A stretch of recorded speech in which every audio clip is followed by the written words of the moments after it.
Before we begin, let us all take a moment to bring our hands together to pay homage to the most magnificent one, the undefeated one, the unblemished one, the perfectly enlightened one, our teacher, our master, our guide to liberation, freedom, our emancipation. And as we do so, let us also remind ourselves that this is us renewing our oath and our pledge to ourselves to free ourselves of suffering and to help all others do so along the way. So let us now bring our hands together and chant the Namaskara in veneration of the Supreme One. Namo tassa bhagavato arahato samma sambuddhassa. Namo tassa bhagavato arahato samma sambuddhassa. Namo tassa bhagavato arahato samma sambuddhassa. You should hopefully by now be beginning to understand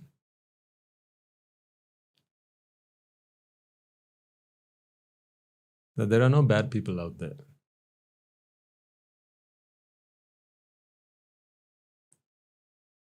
In fact, every human being is an arahant waiting to happen. In fact,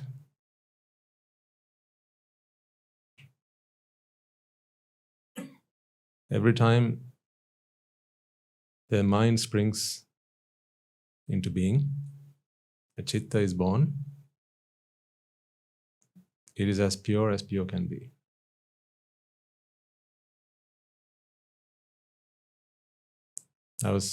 We were talking to the monks the other week, and you know how when we engage in meritorious deeds, at the end, we make this determination, don't we? May this land be blessed with many hundreds of thousands of arahants. I can do that right now. Imagine this room was filled with 100,000 people.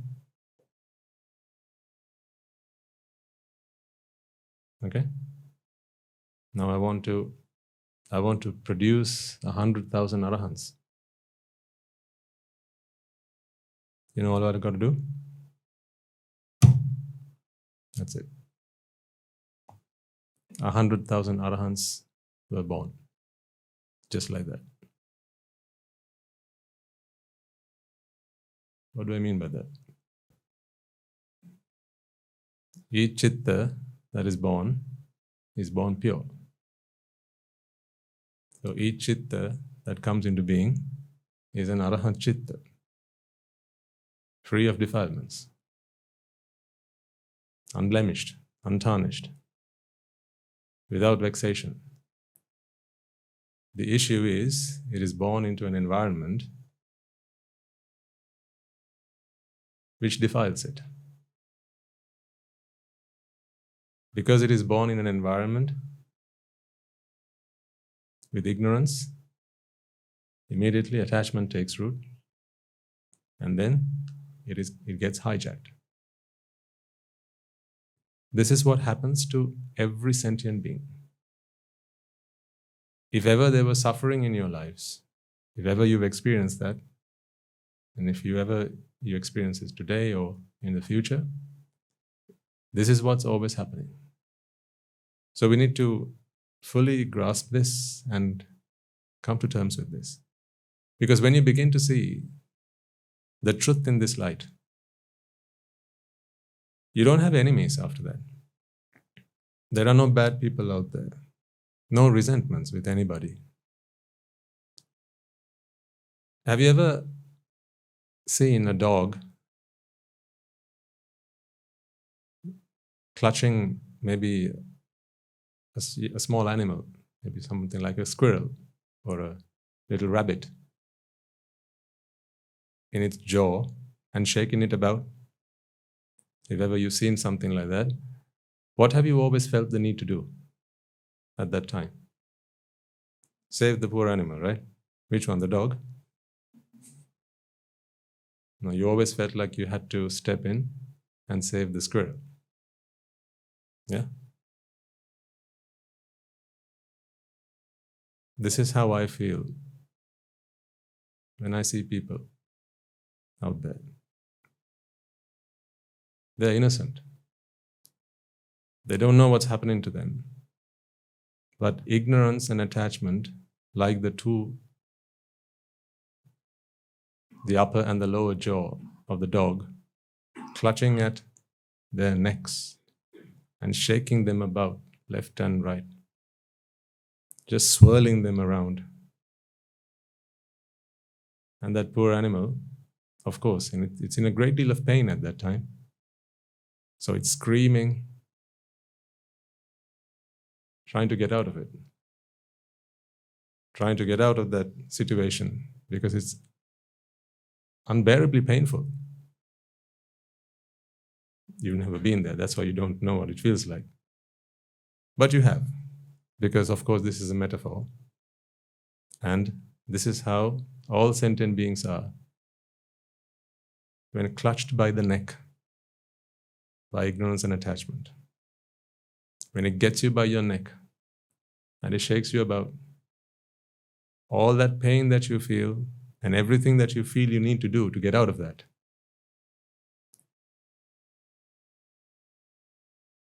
are very similar. This is how we spend our day. This is how we spend our nights.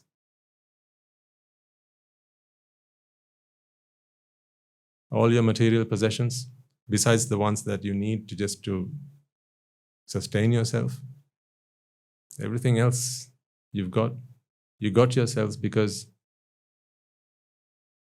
you got caught, you got ensnared. And then once that happens, you just need an escape. So I want you all to see all human beings out there in the same light.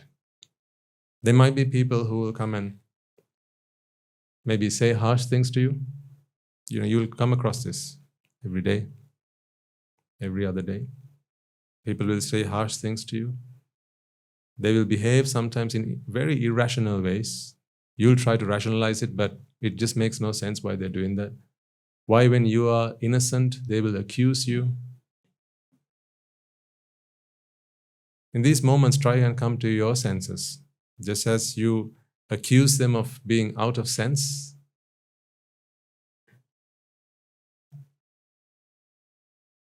before you accuse, make sure that you are innocent and that you are in a sane mind.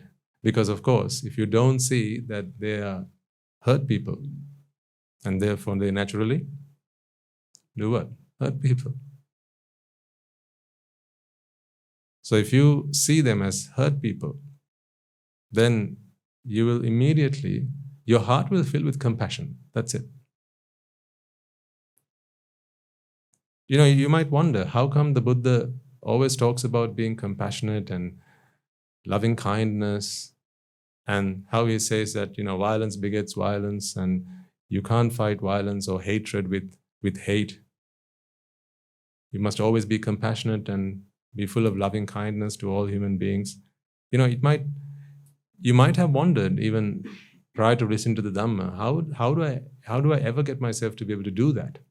Because when someone does something like that to me, I feel anger. I feel animosity. I feel resentment.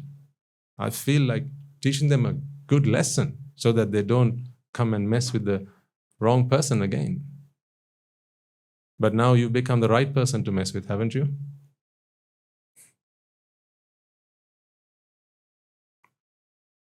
Do you remember that talk? How you should become the right person to mess with? Because if you're the right kind of person to mess with, then even if they come and mess with you, then they're in no trouble. But if they come and mess with you and you are also vexed, you are also in pain and suffering, then it's just tit for tat. An eye for an eye does what? Makes the whole world blind. So this is what happens.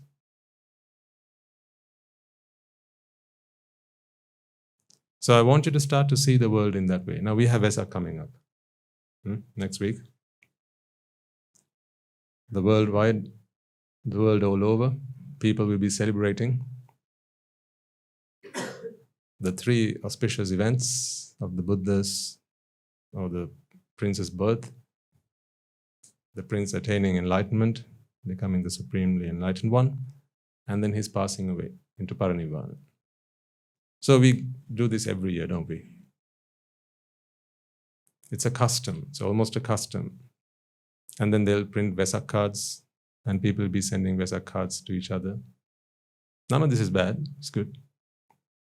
Then there'll be stalls out there, they'll be selling Vesak lanterns. Yeah. There'll be lights all over. People will be going to the temple, lighting oil lamps, and all sorts of traditional activities they'll be getting involved with. If you go to your local temple, if that is here perhaps, then you'll see Vesak lanterns and there'll be a special Buddha puja, right? So Vesak is a celebration. For most people, it is just that. It's a celebration. It's just another time, another moment, another opportunity to get out of jail, like we talked about last week. After a Monday to Friday in prison, you get 2 days where you can just go out and roam about and then come back to prison, back on Monday. So when people live that sort of lifestyle, when people live a life where they are constantly in vexation about whatever, about their children, about paying the bills, about their neighbors, about the distrust that they have between each other, friends falling apart, enemies coming closer, all sorts, right? Debtors knocking on your door, all sorts of things. Now people are looking for an opportunity just to take a deep breath and take a holiday. So that is why in the calendar they'll appear as holidays. So you'll have bank holidays, you'll have public holidays, you'll have Vesak holiday, holidays, New Year holiday, New Year's Eve holiday, Christmas Eve holidays. Good, people need holidays, of course. Holidays were meant to be holy days. That's what they were meant to be. And later on they became holidays. So, when you hear the word holiday, the thought that comes into your mind is it's a day to relax, right? Whereas in fact, they were meant to be holy days. In other words, those were the days when people were supposed to go and engage in something holy. In fact, purifying themselves, making themselves holy, purifying themselves. But, of course, when people lost the plot, this is what it was about. It just became another opportunity for the vendors to be selling things and for the consumers to be buying things. That's how we rock and roll, isn't it? Any opportunity to make some money. If you can sell the Buddha, you will. People go about selling fridges to the Eskimos. If they can do that, they will. But again, no matter what people out there do, I need you as disciples of the Buddha, as followers of the truth, and as individuals who I believe will one day achieve their salvation. I need you to look at people out there from a very different light. You can't look at people in the same way that every other Tom, Dick, and Harry does. You can't be the average Joe. You got to be special. Special in your perspective. Special in your outlook on life. Special in your understanding about why we are here as human beings. That is what makes you an Aryan. They're special in that way. You couldn't spot one from the outside. They'll eat the same, walk the same, talk the same. But their perspective on life is, they're worlds apart. So in your transformation from a mundane individual to an Aryan, the first check and balance that I'd ask you to do is to make sure that your perspective on life has changed, and the way you perceive other people and how you perceive other people when they do things to you, things that would have otherwise upset you and made you even fall out with them, or maybe make you feel angry or upset with them. If that has changed, then you are making progress in the right direction.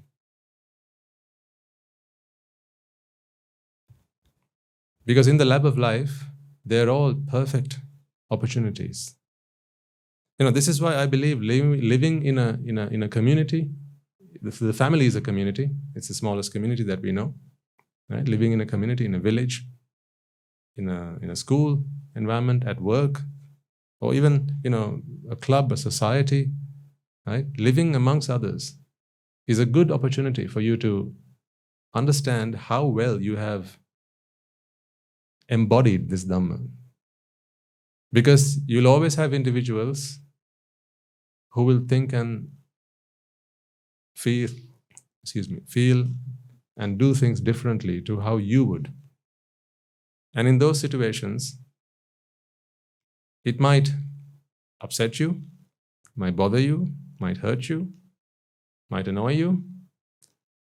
And now they are opportunities for you to check your perspective. How do you see them? Do you see them as people who are out there to hurt you, or do you see them as people, just like the squirrel caught in the dog's jaw? It is their vexation, it is their ignorance and attachment that have transformed them, that have hijacked them to behave in those ways. They say that it takes one to know one, right? When you know what's happened to you, you will know what's happened to them. That's how it will work. If you don't know what's happening to you, then, God forbid, you won't know what's happening to them. You won't. If you know that ignorance and attachment have got the better of you, then you will know that ignorance and attachment have got the better of them. See, that's why, Nibbána starts at home. In every sense of that word, Nibbána starts at home. It starts with your compassion and loving kindness to yourself. Last week we talked about guilt, remember, towards the end of the sermon. If you can't forgive yourself, if you can't be kind and gentle to yourself, if you can't have compassion towards yourself and forgive yourself for things that you have done, how on earth are you going to do that for others? Because if you don't see yourself in that perspective, how do you see others in that perspective? He or she who's been there with the rest for the entirety of their life is who? Who's he or she who's been there with you for the entirety of their life? You. Who else? Huh? You have had to put up with you, haven't you?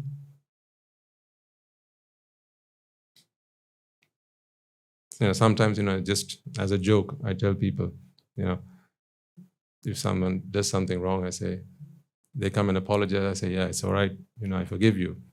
It's not me who I feel sorry for, it's you, because you had to put up with yourself for the rest of your life. Just jesting. But, your temperaments, your characteristics, your ups and downs, all that you have to put up with. There's a lovely stanza in the Dhammapada. The Buddha says, Diso disang yantang kaira, veri vapana verina. You heard that? Miccha panahitang chitta, papiyo nan tato kare. So what he means by that? Who do you think a burglar fears above all? The king? A robber, a burglar, a muggler? Who do you think they fear above all? It takes one to know one. Who do you think they fear above all? Someone like them. Because who can't they trust? Themselves. They can't trust people like them. So a burglar has to be very careful if they're in a group of burglars, because you never know when. They cannot be trusted, just like them. They can't be trusted. They know they can't be trusted, so therefore they know people like them cannot be trusted. So the Buddha says in this Dhammapada stanza, just as a burglar poses the most threat and fears another burglar, an untamed mind does its owner the most amount of damage and harm than anything else in this entire world. So I ask you the question, who does the most damage, who's the most danger to you? Of course, an untamed mind. Your untamed mind is what has caused you all pain and all suffering, all grief and all sorrow from the moment you started living with each other. No one has done you more harm. No one has put you in more danger. No one has posed a greater threat than your untamed mind.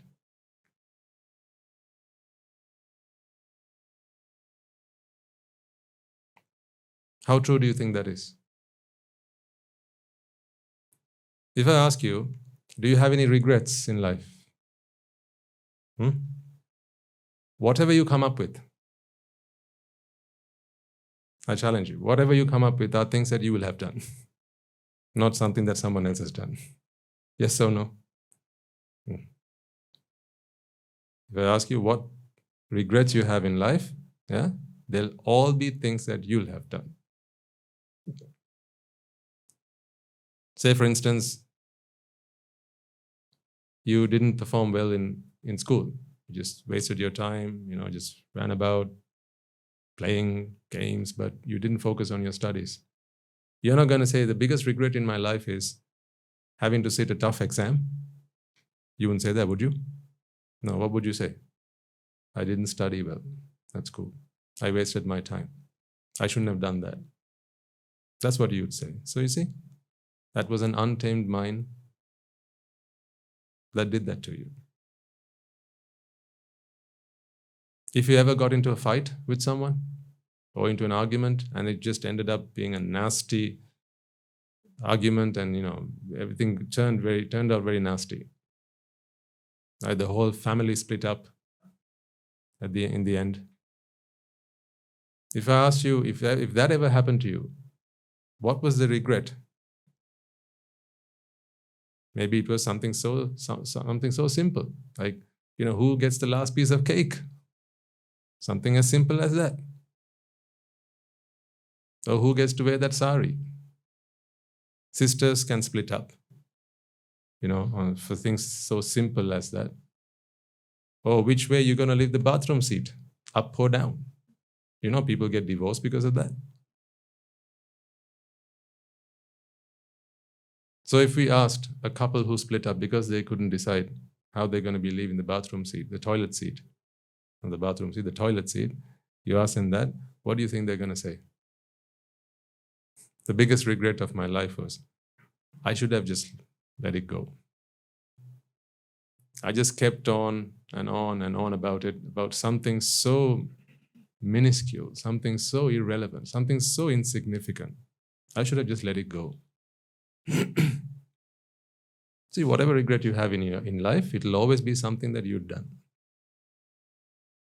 So the Buddha was right, wasn't he? Who's caused you the most regrets? Tell me, your mother? How about your father? Let's try and hang all the blame on him. Your husband then? Wives in the house? Husbands, right? Or is it the other halves? Husbands? Who's caused you the most pain, most grief in life? Of course, it is your untamed mind. That is why time and time again I always say, point that finger in the right direction. You are always to blame. If ever you're in pain, if ever you're in sorrow, if ever you're frustrated or annoyed, your path in the Dhamma, your path to true liberation begins there. Do something else and you're completely off track. You are never going to achieve happiness. So, here's another check of whether you are beginning your journey as an Aryan. Whenever you have a problem, do you see yourself as being the problem maker? Do you identify yourself as a person with the problem, the culprit? This is a question that you need to ask yourselves. So, here I'm checking your homework. Okay? I'm asking you the question. This is a rhetoric question, but I need you to come up with an answer in your own mind. You don't need to shout it out, but in your mind, you need to have an answer to this. Last time you got angry, last time something bothered you, who was to blame? See who the answer is? Who was to blame? I'm saying, not when something didn't get done. I'm not talking about that. Okay, the dishes weren't done. Who was to blame? You can say my wife. Because, every Wednesday she washes, every Thursday I wash, so it was Wednesday she hadn't done the dishes, her problem. Fine. I'm not saying last time the dishes didn't get washed, who was to blame? I'm saying last time you got angry, who was to blame? See if you have the answer. Now, once you have your answer, you can turn to the back of the book because I have the answer sheet.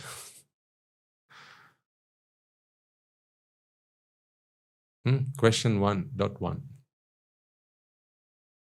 It says in the answer sheet, the answer is me. What do you have? But in that moment, how long did it take you to accept that?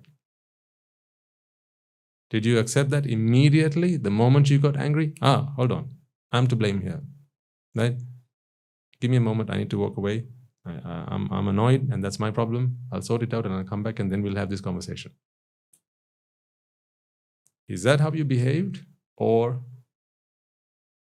in a very un-Aryan fashion?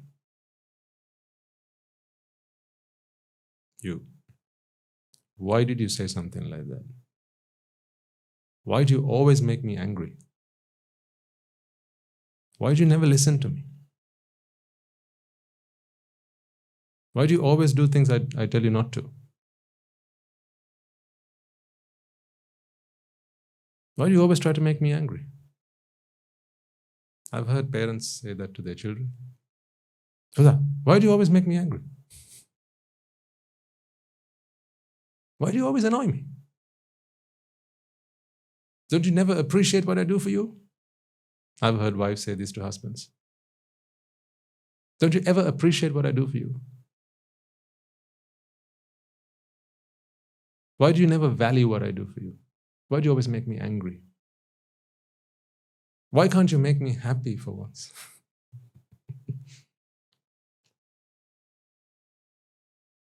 You'll see the husband say that to the wives, or vice versa. Look at all the things I do for you. I work 9 to 5. I earn the money for the family. Blood, sweat and tears, I don't care about, because all I care about is you. And I do all this for you, for the family. And then I come home. You can't even make me a cup of tea to make me happy. What do you think he's doing? Barking up? He's barking up the wrong tree. Who does the barking? Dogs do barking. Are you still someone who's outsourced your happiness to somebody? Do you still import it from China? And are you someone who exports your unhappiness? That's what people do who don't understand the Dhamma, right? They'll import their happiness from somebody else and they'll export their happiness to somebody else. Because when they're unhappy, export their unhappiness, their sorrows and their griefs to somebody else. When they're unhappy, you did it. And who's going to make me happy? You are going to make me happy. So please make me happy. And please don't make me angry. So I'm neither to blame, neither to be, I'm not the creator of my own happiness or my unhappiness. I'm not responsible for that. It's everybody else. If you are still there, I'm talking about this because I want you to spot where you are on your journey. If you are still there, then you've hardly begun your journey. The Dhamma is here to help you realize and recognize whenever that happens in your mind, be that when you're happy or when you're unhappy, you do that to yourself, nobody else.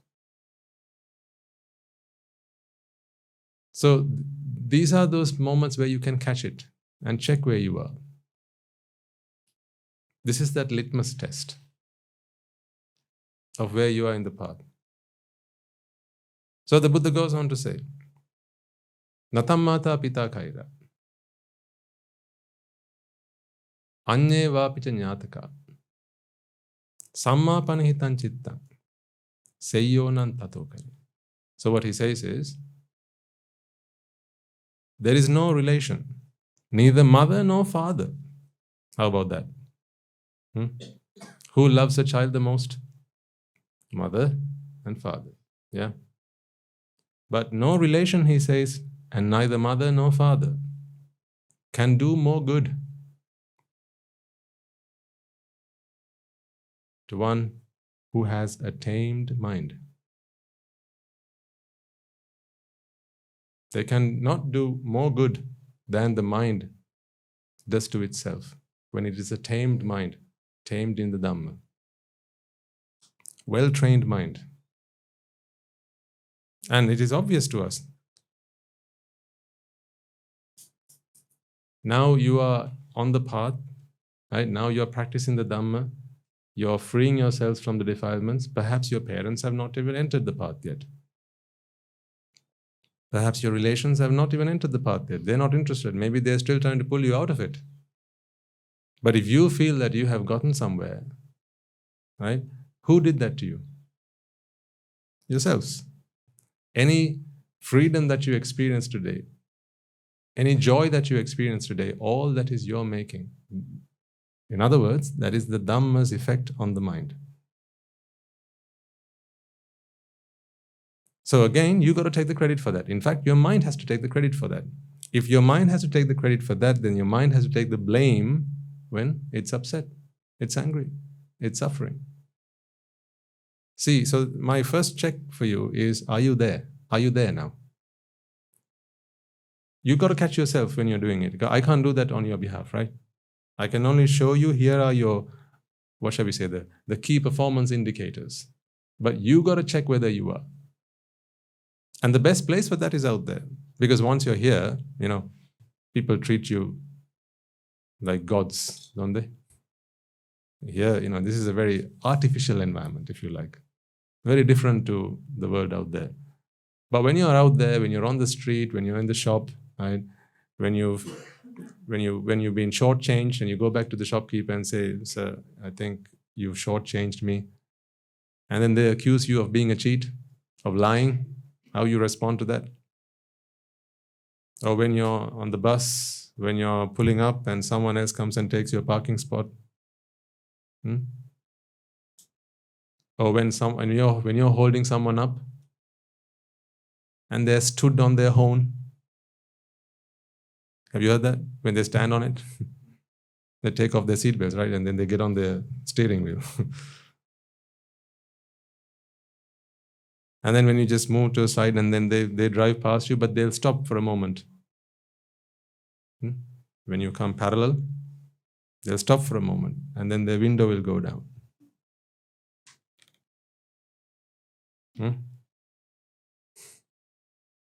What happens next?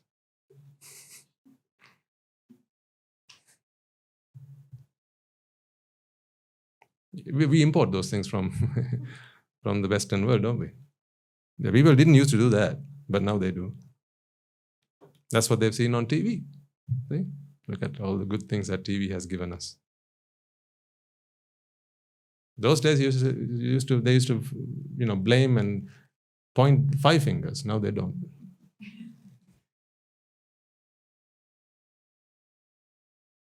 Imported. That has now become part of our culture. Like sausages, we imported that. Now we've imported this. They'll do all that because they're in the safety of their car. Then they'll do that.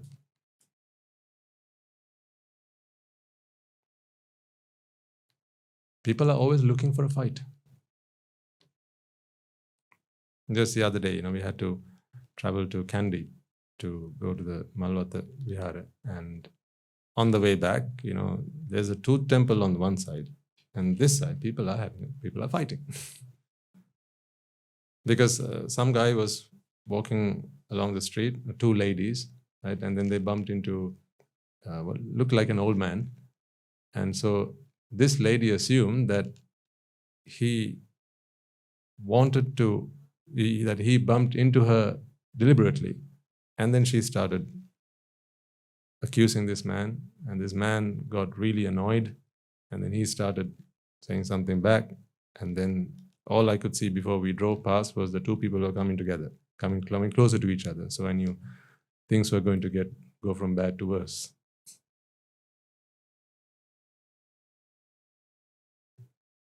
I saw other things as well. I don't know how much of that I can tell you. Well, maybe I can tell you this one. So then we drove further down, and then there was a 3-wheel park. So someone came and got into the 3-wheeler. I think they were having an argument about which 3-wheel driver was going to pull out first. Okay? And then one 3-wheel driver, he got the passenger into his vehicle. And as he was pulling out, the other driver was obviously very annoyed about the fact that he'd lost and the other person had won. So surely the driver who'd won must have said something. It was obvious to me that something had been said. And the nature of what had been said was also obvious to me, because what I saw the other man do was he was lifting up his sarong and giving him a display. This is what you want, this is what you want. So he must have said something along those lines. And tooth temple on the other side. Stone throws away.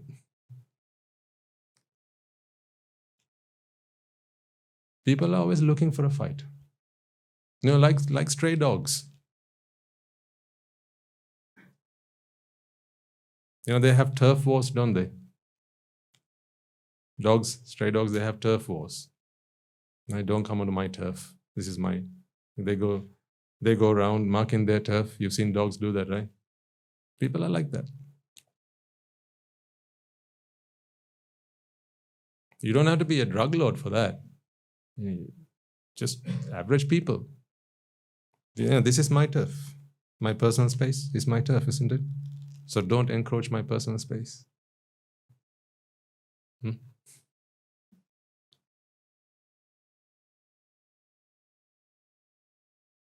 You can't bump into someone these days without either, being filed a lawsuit or losing a tooth.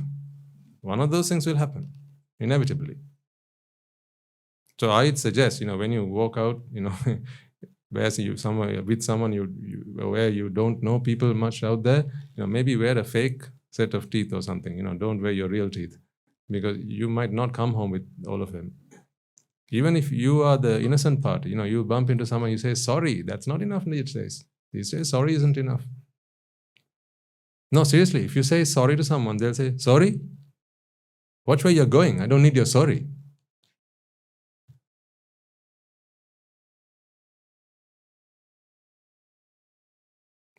That is where people are today.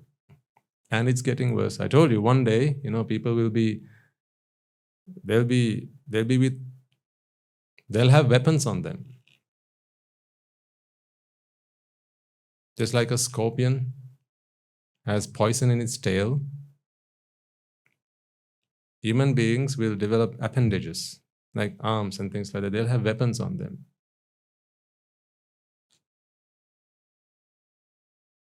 Anger and hatred will do that to people. The mind can transform the body. Just like when you're mentally ill, your body can become ill. And you're mentally happy, your body becomes becomes better, right? You feel fit, you feel strong, you feel vitality, right? As the mind becomes more and more consumed in anger and hatred and so on, people's bodies will start to change. They will transform. They'll become human weapons. So this will happen in the future. Mark my words, this will happen in the future. We haven't stopped evolving. So people are always out there for a fight because they have all sorts of problems in their mind. It's not the person that they bumped into that they have a problem with. That's the thing. This is what I want you to recognize, because you're living out there. These things will happen to you. Someone will come and bump into you, and they'll start to, really try and blow your brains out, right? Relax. It's not you they have a problem with. They probably have a problem with their wife at home. Maybe they have a problem at work, right? And you are just the vent. Because what they know that if they took it out at their workplace or at their homes, they have to live with that. But when they're out and about, they're never going to see you again, right? So you might as well. That's the thing.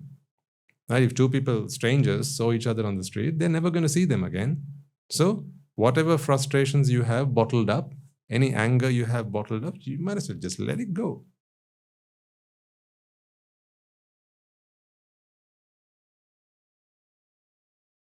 Because, no ramifications.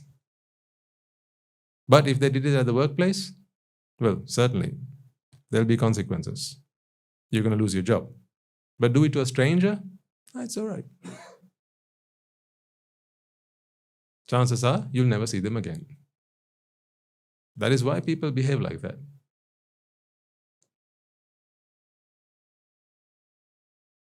So they'll make a scapegoat out of you, and you'll have to take the sharp end of the stick. When that happens, I just need you to be in your senses. If you are our people, our kind of people, if you are disciples of the Buddha, I can't change them, but I can help you to better prepare yourselves for those situations. Don't go tit for tat. You might remember, maybe as young men, young people, right? I've heard some parents, my father never said this to me, thankfully, and I'm ever so grateful to him for not having said something like that. But I know that some of my friends, their fathers, when they were young, told them, if ever you get beaten up at school, never come home and tell me you got beaten up. If you get beaten up, make sure it doesn't happen again. Can you read between the lines? Make sure it doesn't happen again. If someone raises their arm at you, make sure they don't have another arm to raise at you again. I had friends whose fathers had advised them, as such. Thankfully, my father never said something like that.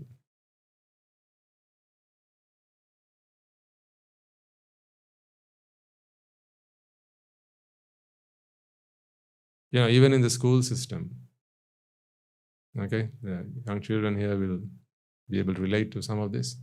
Even in the school system, nowadays, there are thugs in schools. There are thugs.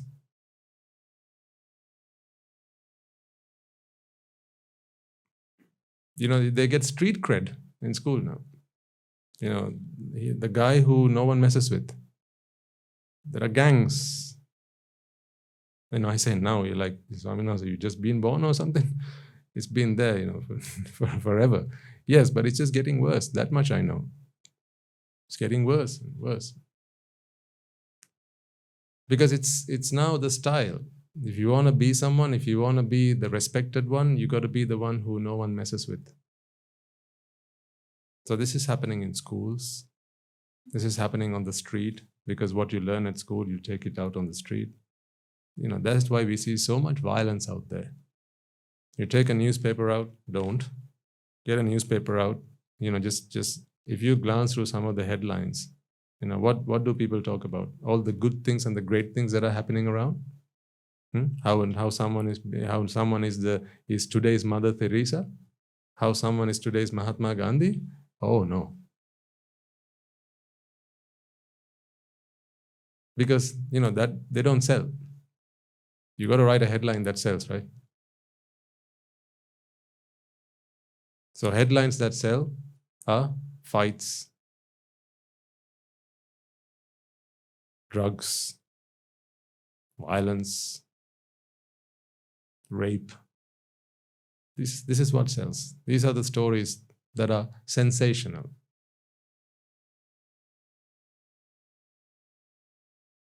When we went on one of these trips, one of the Swamin Hanses we met, he said, he got out a newspaper and he said, "Do you see this news article?"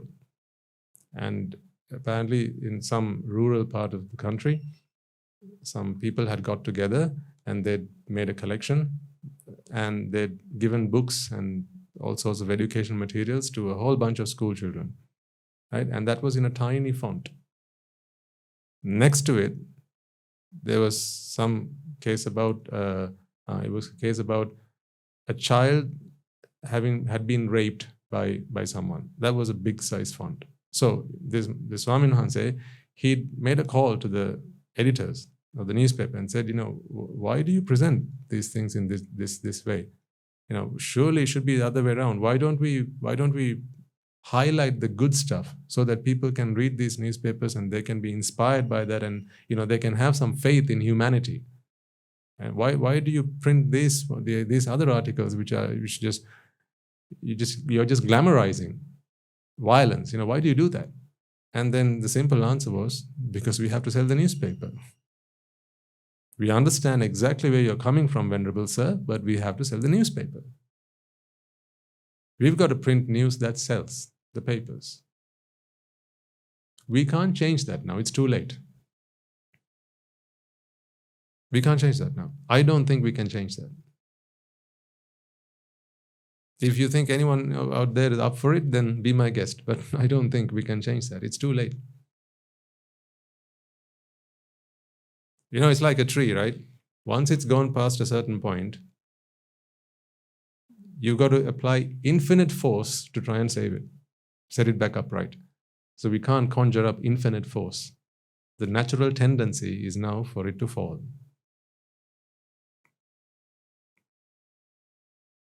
I think we've gone past our peak point. So from now, from here on, it's going to be decline. Certainly, the Buddha Sasana will only be available around for another 2,500 years. The best part of it has gone. Now we are towards the tail end. So you're only going to see it getting worse. Your children, your grandchildren, your great-grandchildren, if you ever have any, when they come into this world, unfortunately, I can't tell you it's going to be a much better place for them to be in. It's going to be much worse. There'll be pockets of communities, here and there, who will be very different to others. They'll mind their own business and they'll just get on with what they have to do, making use of whatever is left in the sasana. There'll be that. And then there'll be other people they don't understand the sasana, but they'll want to do good to the world.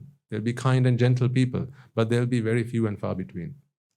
The vast majority, unfortunately, I believe, they'll all be inclined towards that sort of thing.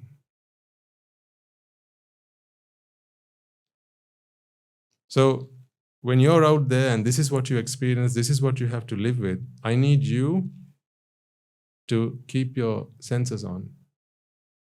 Recognize that this is what ignorance and attachment are doing to people. It is not that they are inherently bad.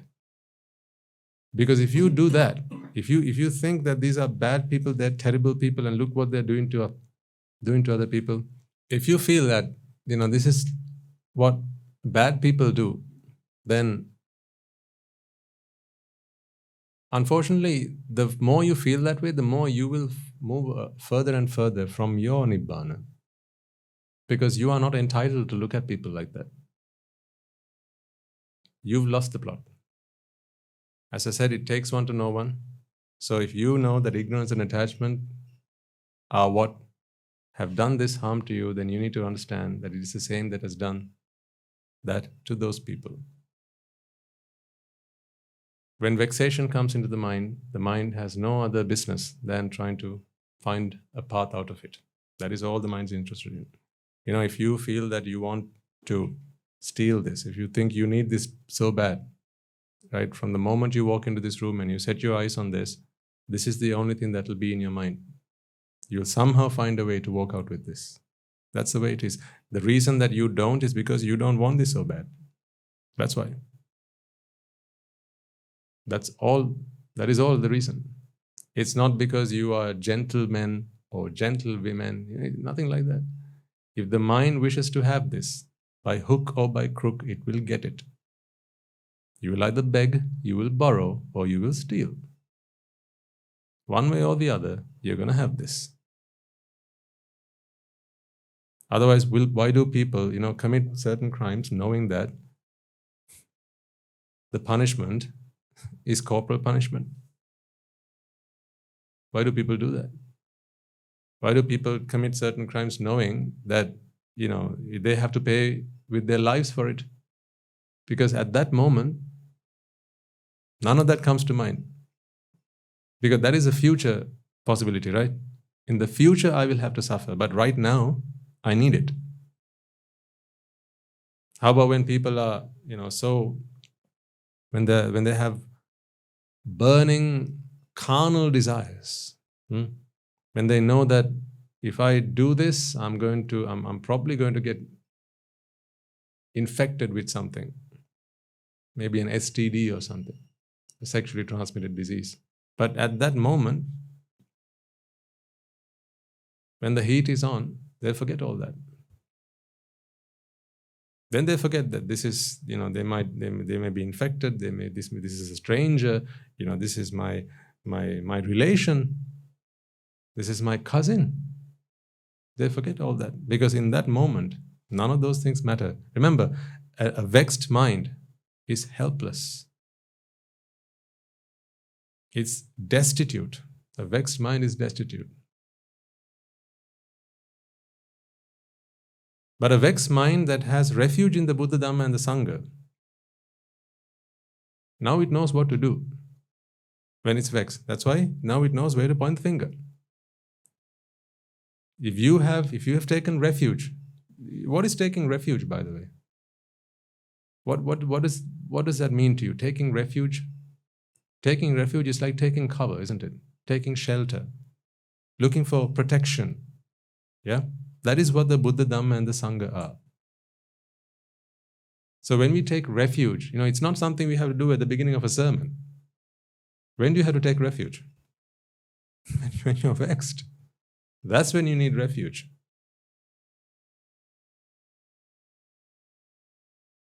But today people do it, at the start of a Poya day, maybe, or when at the start of a sermon, before an almsgiving. Before the almsgiving, no one's going to go and murder anyone or kill someone or steal something. People are there for a good deed. Yeah, that's fine. You can take refuge then, but that's not what refuge is for. Refuge is there when you need it. Who goes into refugee camps? People who have everything they want? No, people who've lost everything they have. They seek asylum. So when you are someone who needs asylum, when you are someone who needs refuge, at that moment, take refuge. At that moment, take refuge in the Buddha. So what's the moment when you need refuge? When do you need refuge? When you're vexed. That is when you need refuge. Not at the start of a sermon. Because at the start of a sermon, you're sat there, you're not doing anyone any harm. You just sat there. You come there, you are there willingly, out of your own will, out of your own accord, and you want to be there, you want to listen to the sermon. But when you're out there, you're annoyed with someone, you're angry, that's when you need refuge. But those are the times when it's really tough to take that refuge. That is why we practice. so that in a split second you can come to your senses and take refuge in the Noble Triple Gem. What does the Noble Triple Gem offer you? It offers you solutions. Simply, that is what the Noble Triple Gem is. It's a solution to a problem. So if you don't have a problem, then you don't need it. It's like food for the hungry. It's like water to the thirsty. It's like air to someone who wishes to breathe. It's like medicine for the wound. The Noble Triple Gem is refuge to those who need it, who need refuge. To the mind that is vexed, to the mind that is suffering. That is what the Noble Triple Gem is. So, I need you to see it like, the only answer, the only solution to your problem. When you're vexed, don't seek refuge anywhere else. Because if you seek refuge anywhere else, as we have been doing throughout our lives in samsara, forget samsara, just this birth, right? As we have been doing throughout our lives, whenever we sought refuge in anything other than the Buddha, Dhamma, and the Sangha, when the mind was vexed, right, it only made you more and more vexed. That's what happened. So you can never have enough ice cream, can you? If you have it, you'll have some more, you'll have some more. At some point you'll say that's enough, but then you'll want it again. But you can have enough Buddha, Dhamma, and Sangha. There'll be a point where enough is enough. There'll be a point where you actually can say, that's it. I don't need any more Buddha, Dhamma, Sangha. But you can't say that for ice cream. You can't say that for chocolate. You can't say that for anything else in this world. Because Buddha, Dhamma, and the Sangha is the medicine that cures your wound. So when the wound is cured, you don't need medicine again.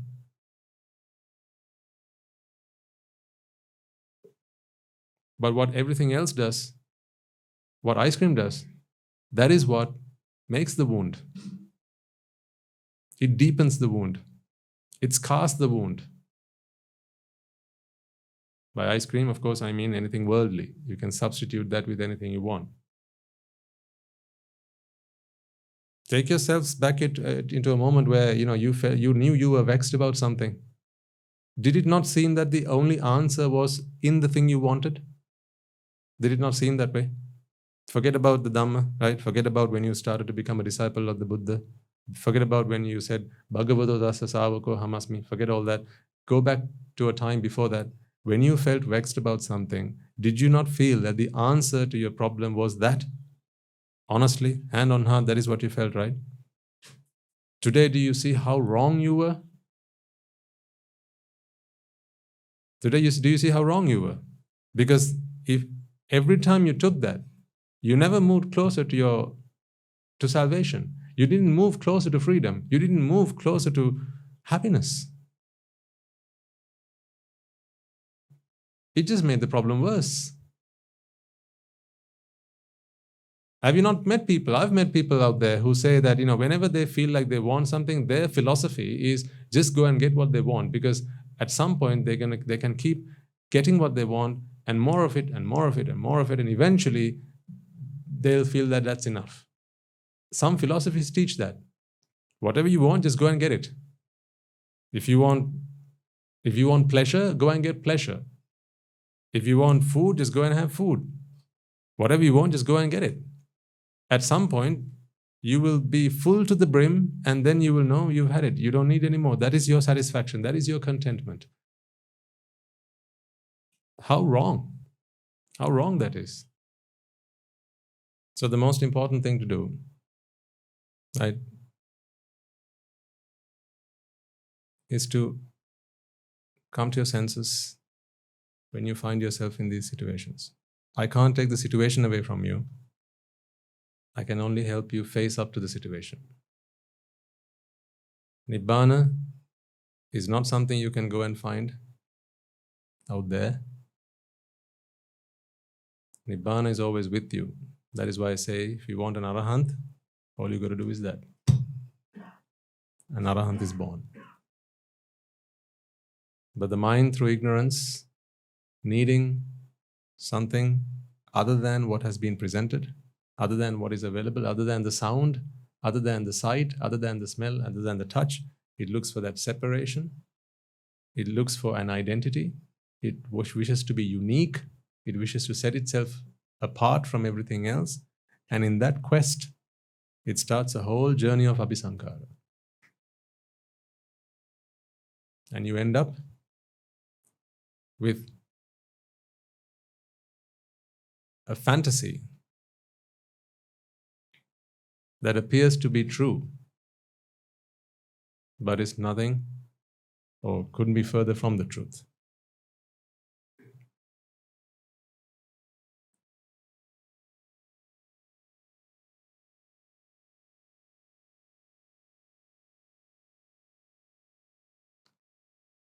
Your Nibbána starts when you start to tackle your problems. So don't think of running away from them. Think of it this way.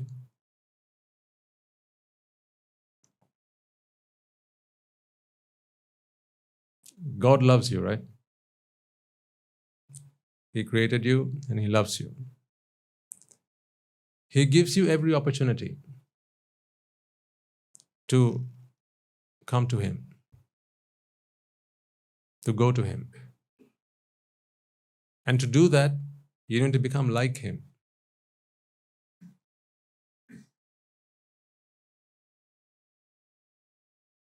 He gives you opportunities. These are all opportunities to become like Him. God loves everyone the same, man and woman,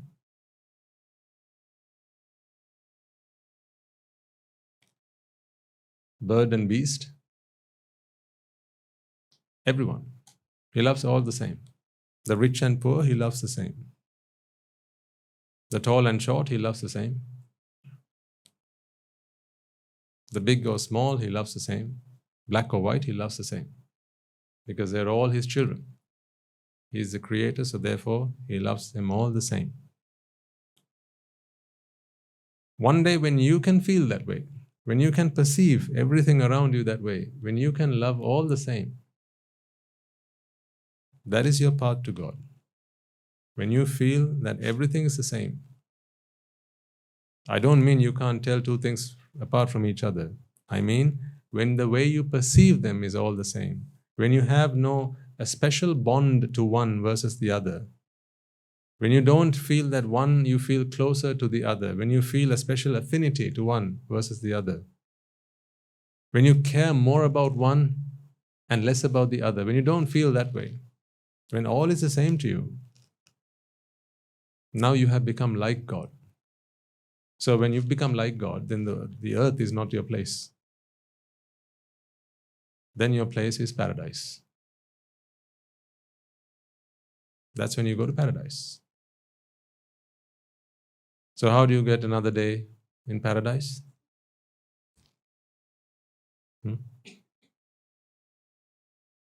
Another day in paradise is when you can love all the same.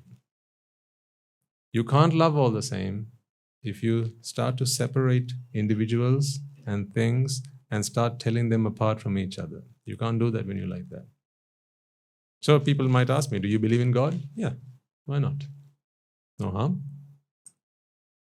But isn't Buddhism atheistic? I still believe in God. But if you ask me, what is God? If you ask me, who is God? I'll probably say, don't ask me who is God, ask me what is God. I'll probably say, I believe God is love for all the same. That I believe is what God is. When you can love all the same, when loving kindness and compassion towards all, everything, literally everything under the sun. When black and white are the same to you. When man and woman are the same to you. So then you can't have friends, neither can you have enemies. Because what is a friend? Someone who's not an enemy. Who's an enemy? Someone who's not a friend. See? Last week, remember we talked about this? That whether you like something or you don't like something, you're still suffering.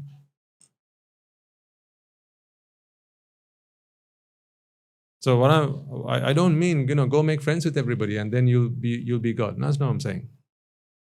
You don't need to know someone for you to love them. Because the very worldly kind of love, you have to know them.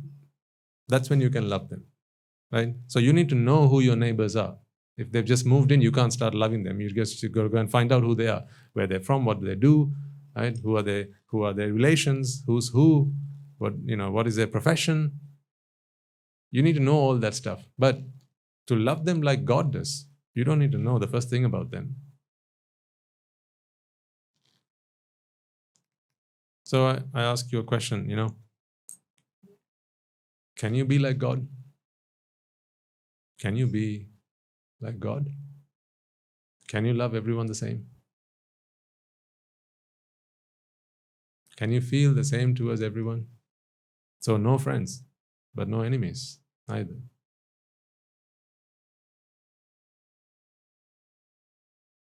But do you feel special? If you are a man, do you feel that women are special to you than men? Or perhaps the other way around. Do you feel that men are special to you than women?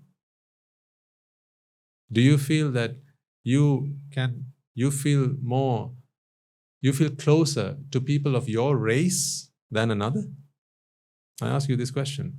If the answer to these questions are yes, Swami answer, then no.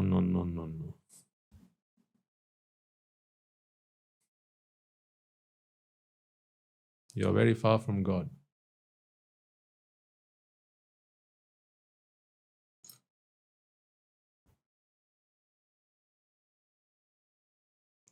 You're very far from God.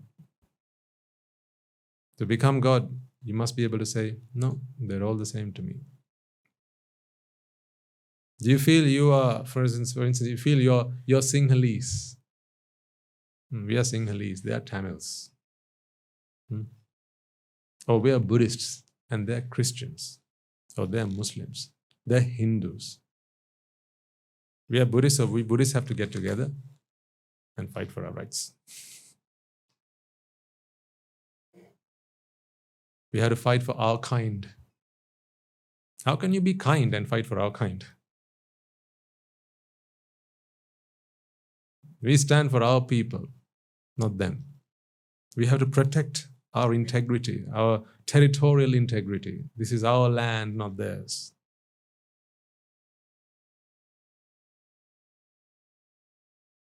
The politicians will not like me for saying this, but I'm not a politician. I'm a child of God.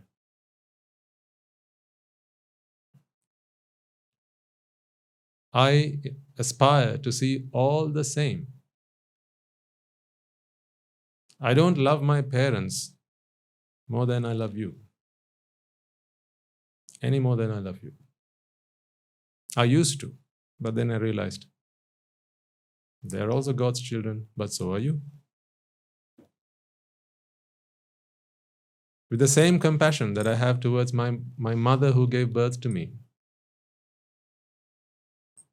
the same endearing words that I can use to help her feel better, to help stand her up in the face of obstacles and challenges and face life's problems, I can do that for all of you. Because they're both, you and her, they're both God's children. In fact, I don't even feel that I am different to you. Because if we are all God's children, then we are all siblings. Aren't we?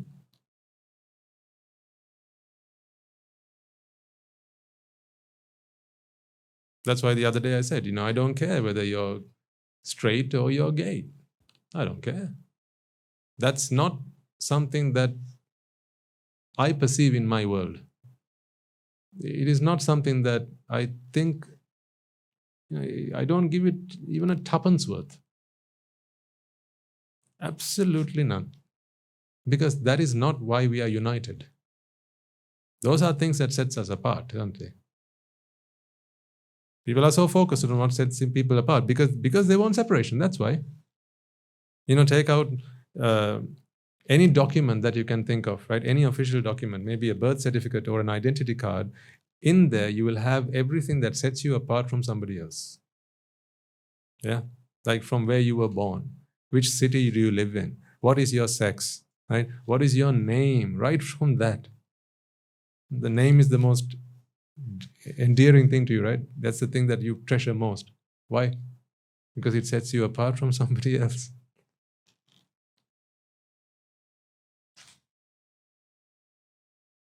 It gives you a sense of identity.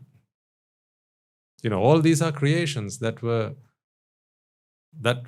brought about because the mind wishes to experience this separation, a false sense of separation. That is why we all have names. That is why when we ordain in the sasana, you know, we give up all those worldly names that were given to us. And in the sasana, we all take a name from our teacher, who took their name from their teacher, who took their name from their teacher, and they took their name from their teacher, and they all took a name from the great teacher. Meaning we are all one family. So whether you see a monk in Taiwan, or in Thailand, or in Bhutan, or in Sri Lanka, or in the United States, or in America, or in Canada, or even the Iceland, we are all one family. We're all one family. So they've all dropped their lay names, which is a symbol that we are giving up what separates us and we are embracing what unites us. What unites us all? Forget Buddhism for a second. What unites us all? The fact that we all suffer. That is what unites us all. The fact that we are all looking for happiness, that's what unites us all, because unitary in our purpose. Although diverse in our pursuits, we are unitary in our purpose. Aren't we? You have short hair, madam. You have long hair, madam. Both because you feel that what makes you happy.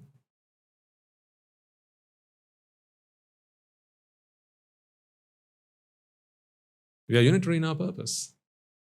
That is why when we ask for robes, we make just one promise and one promise alone. That is why if you don't say that, they don't give you robes.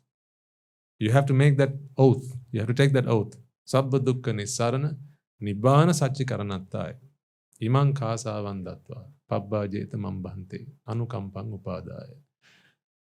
Venerable Sir, with infinite compassion towards me, please, may I beseech those robes so that I may go forth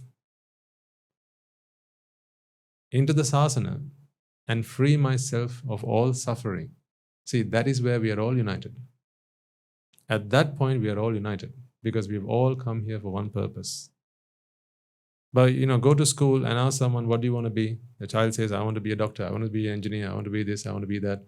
Right? And then after that, after your A-levels, they split you up or for your A-levels, they split you up into various streams. And then after that, into university, right? And then so on and so on and so on. The further you go in life, the further you are separated from somebody. Yeah, because, when you were all infants, perhaps even if you were twins, conjoined twins, right, in the same mother's womb, right, twins, identical twins, you were born together. See, you were so similar. But after you were born, now from then on till death, everything that happened in life only sent you in two separate ways. One took one path, the other took another.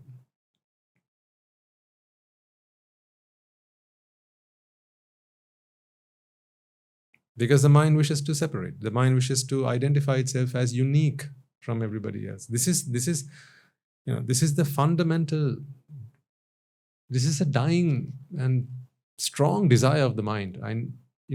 Try and understand this, ladies and gentlemen. Why you've all done so many different things in your lives when you all wanted the same thing. The reason is because your mind wished to experience a uniqueness from others, a separation from others, an identity that you could say was mine. That is why. The way you cut your hair, that was a symbol of how you are different to others. Remember when you went and stood in front of the mirror in the dressing room, right? And you propped yourself up, you put on your makeup, you wore your hair, put on your tie, your coat. Maybe say when you were preparing yourself to go to a party, did you want to look like others or did you want to look different to others? Always. If you knew someone else was going to wear a similar sari or a dress, frock or something, what would you have done? You'd have picked another, wouldn't you? Yeah.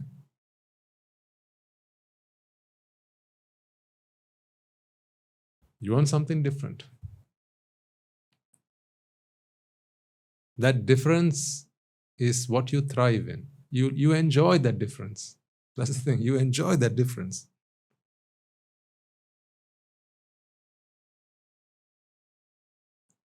That is why you are so particular about your names. Remember, I used to tell you when people got my name wrong, it really annoyed me. How they used to mispronounce my name, and I used to get really annoyed about that. Because my name is what sets me apart from everybody else. It's, don't you know my name?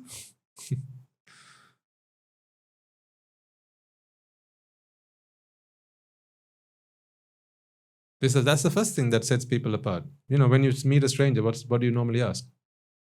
What's your name?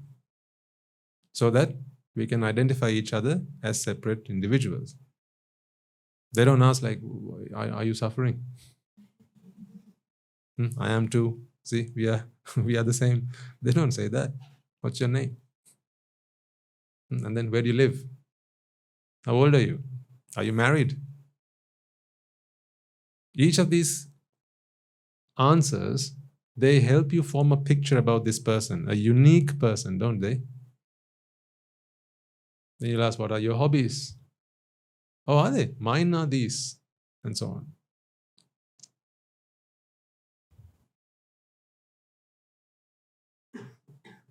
This is how we try to separate ourselves from each other. And why we do this?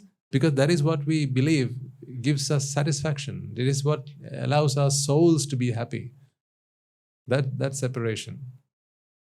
Just think about this for a second, right? If you are the average man, who does he wish to live the rest of his life with? What would he say? A woman. Yeah, someone who is very separate to him. See how much we have to separate ourselves from each other and how much we enjoy that separation, that difference that we experience. If you ask a woman, who would you like to spend the rest of your life with? A man. The more the difference, the better. Even to that level. Think about it. Those choices we made in our lives, we just did it blindly. We didn't know why we were making those choices. But the underlying truths are now surfacing themselves. And we are beginning to understand why that attraction. Why that attraction? Because they're different.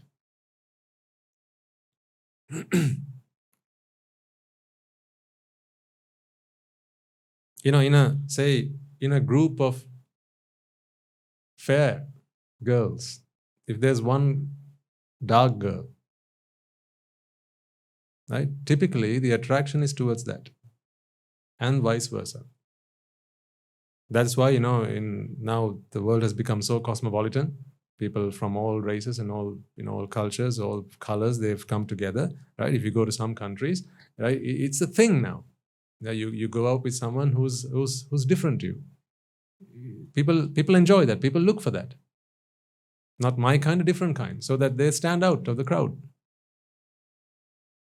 From the way they dress, from the partners that they have, from the things that they do, their adventures, their hobbies, the food that they eat, everything, that separation, the mind thrives in that. The car you drive has to be different to the car that the person next door has. It has to be different, at least in color. At least in color.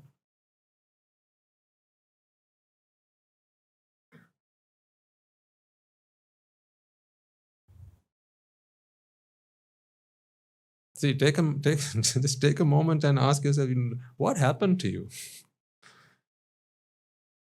Look at what's happened to you. We need to study ourselves, don't we? As much as we spend time studying math and physics and chemistry and biology and zoology, take a moment to just study your mind, see what it's doing to you. Look at, this whole sangyantankaira. Right? Think about this separation and the need for that separation. See how far your mind has taken you on this endless journey. That is what samsara is, after all. The journey for separation is samsara. Someone asks you what is samsara, you can forget the rebirth cycle because people might not believe in that, but you can explain to them very simply and very plainly. It's the pursuit of separation. That is what samsara is. And it is the truth. Even in a three-dimensional sense, the three-dimension we talk about, what is samsara after all? The mind is born with that, but that is not enough for the mind. The mind wishes to experience a separation. So, ignorance and attachment comes in, abhisankara happens, bhava happens, and jati happens. That is samsara, right? And the moment that happens, you feel that it is I who's heard that noise. See? So it is the pursuit of separation. So even at that level, this is true. But even at a very superficial level, samsara is the pursuit of separation. What is Nibbána?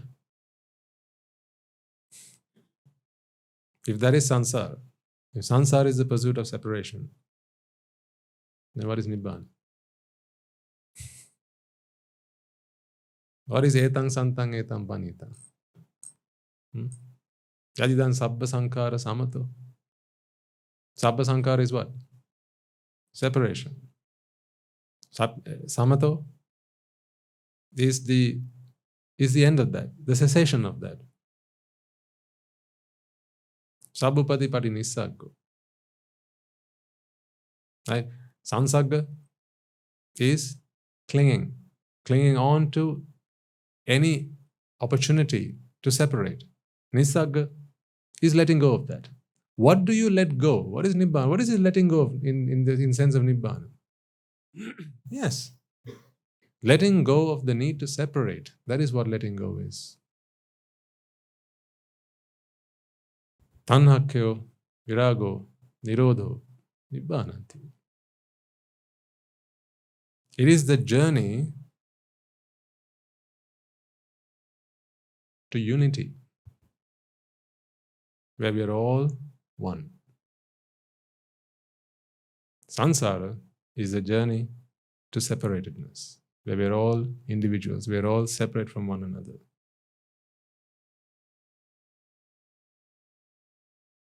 Joyful, essenseful. What's the other one? I can't remember now. Pleasurable, thank you. Pleasurable, joyful, and essenseful, right? What? What is pleasurable? What is joyful? Separation is. That is what is joyful. That is what the ignorant mind believes is essenseful. That is what the ignorant mind believes is joyful and essenseful and pleasurable, a sense of separation.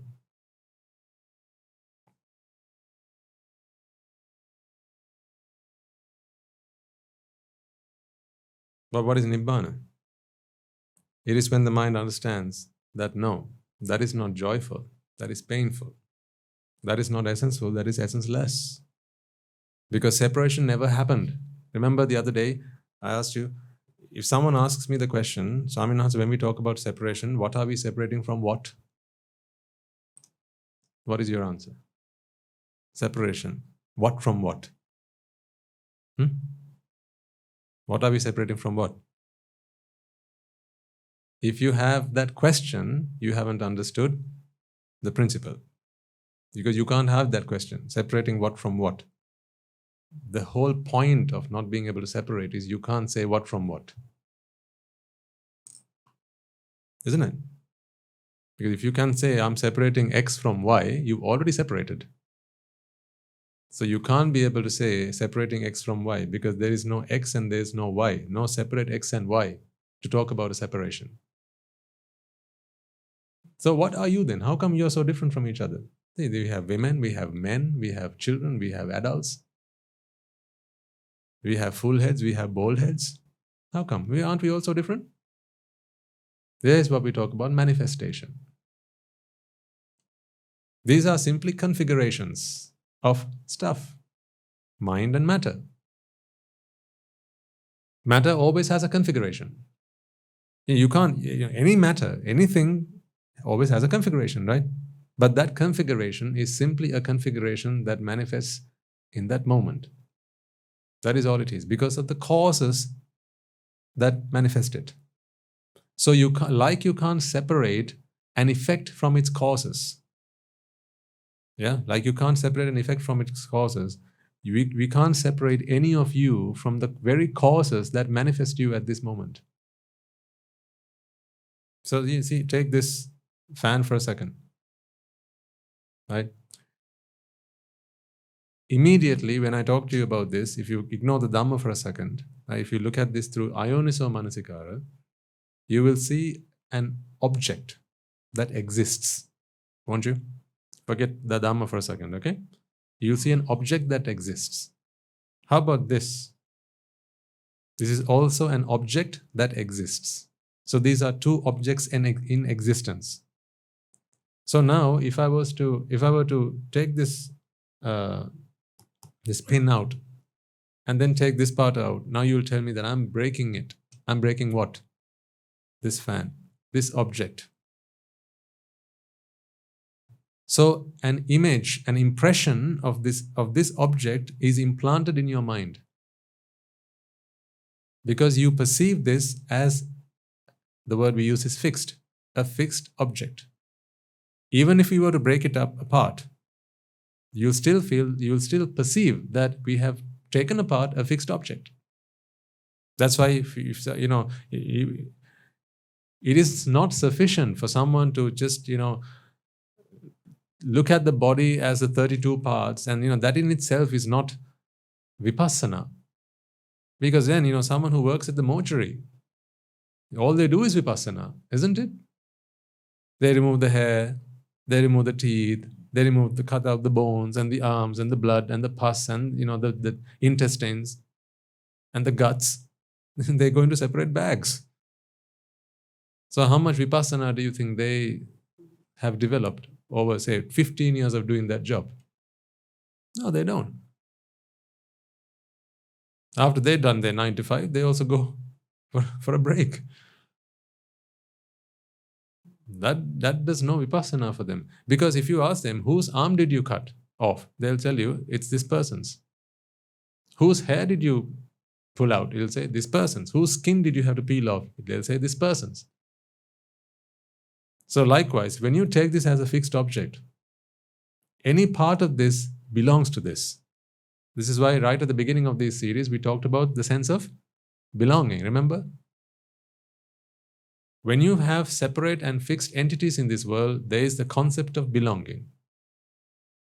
The concept of belonging goes hand in hand with that. You can't talk about belonging if you can't talk about a fixed object. Because when I say it belongs, you have a question to ask me. To what or to whom? Because the fact that you can answer the question to what or to whom means you have a what and a whom, or a whom which is separate from everything else in this world. That's why the other day I said, when you think about this pen, everything in this world, everything else in this world is not this pen. Yeah, everything else in this world is not this pen. So you see, it is separate. So when you talk about this fan, everything else in this world is not this fan. Another fan? Well, that's still another fan. It's not this fan. So when this is this fan, this is an object in existence. Meaning now there are things that belong to this. So if I took out this pin, for instance, right? If I were to pull it out and leave it on the desk, okay? And now as I leave the room, I'll ask someone, can you please go and arrange the desk? Can you just make sure everything's sorted? One of the first things you will do is when you come back, you'll take that pin and you put it back here. Because this is this one's pin. That's why. Imagine if we had this pin and another pin. Which pin would you feel like putting back here? Huh? Just think about it. Right? I take out this pin. All right? I take out this pin and leave it here. I take another brand new pin and leave it right next to it. I ask you to put it back. I say put it back. Not anyone in particular. Which one would you normally put? Would you feel like putting back and then feel, huh? Which one? That pin. The pin I took out. But they are identical in terms of their purpose. They both do the same job. But you feel that one belongs to this and the other doesn't. How come? That is not in the pin and it's not in this fan. It is in your perception. Because you have a sense of belonging. Not belonging to you necessarily, just a sense of belonging. It's a general perception, belonging. Don't you feel belonging? The sense of belonging? You do. What does this belong to? Is it just knowledge? It's more than knowledge. It's more than knowledge. This belongs to that.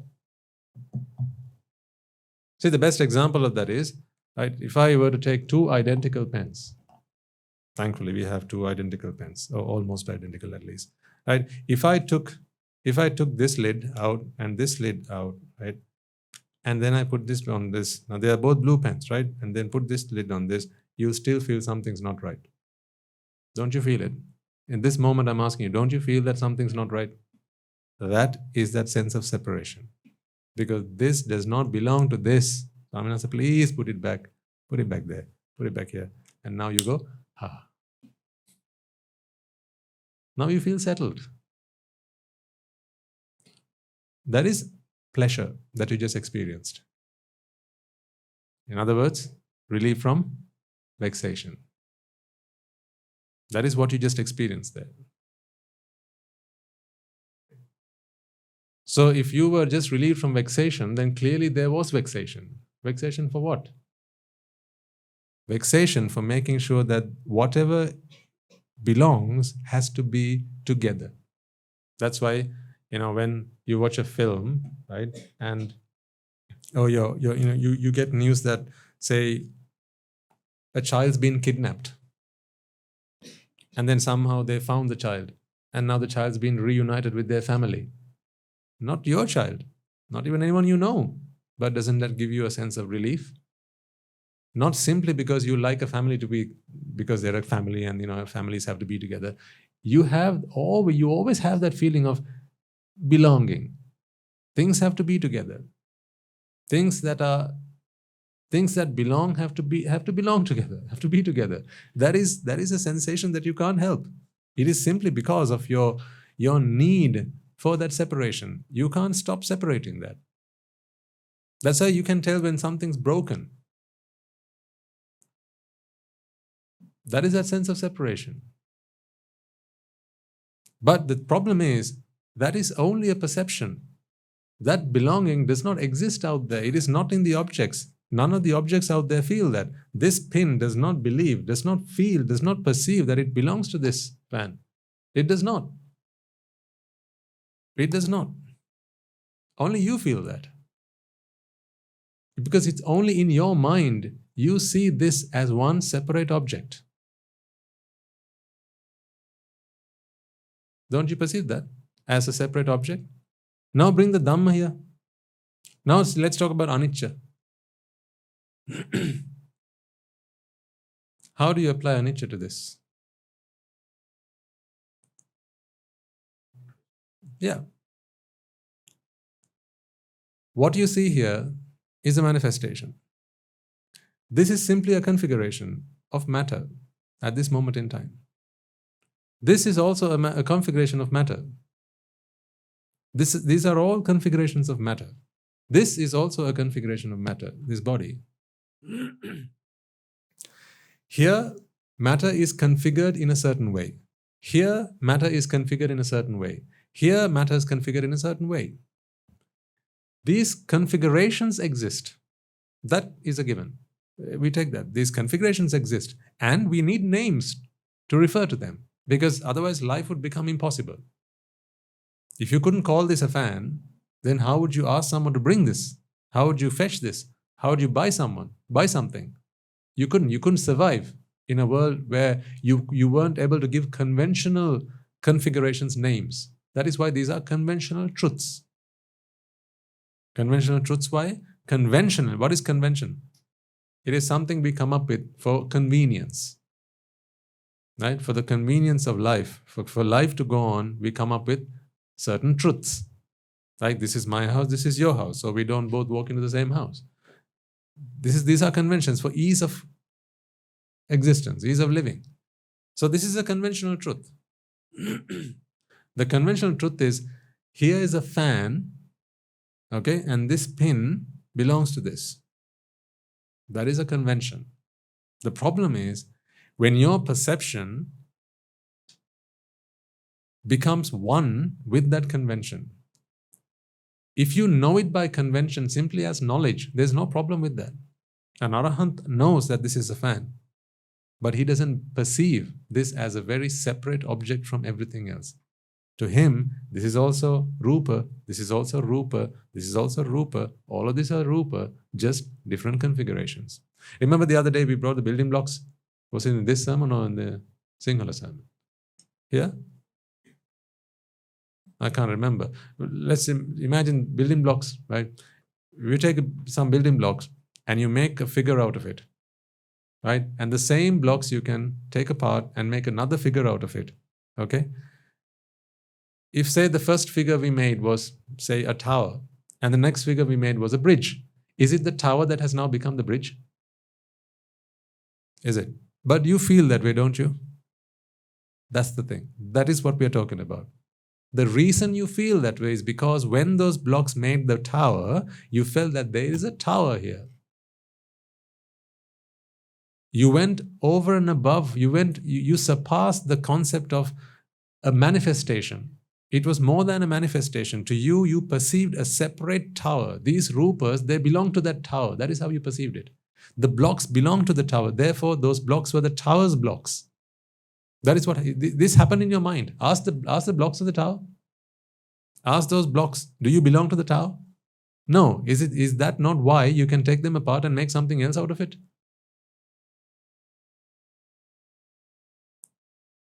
So then you made the bridge. Now you'll say the tower has become the bridge. And now if you take out the bridge, take it apart and make, say, another structure out of it, we make a pillar out of it. Now you'll say the bridge has become the pillar. No. Here's what happened. There was Rúpa. There was Rúpa, there's always Rúpa. This Rúpa can take different configurations. You've seen birds flying in formation? I showed it to you the other day. That's a while ago. When birds fly in formation, right, they'll take up various patterns, won't they? In three-dimensional space, they take up patterns. But those patterns, they don't last for more than, a split second. The very next moment, what do? They change that pattern. So is it fair for us to say then, one pattern has changed into the other?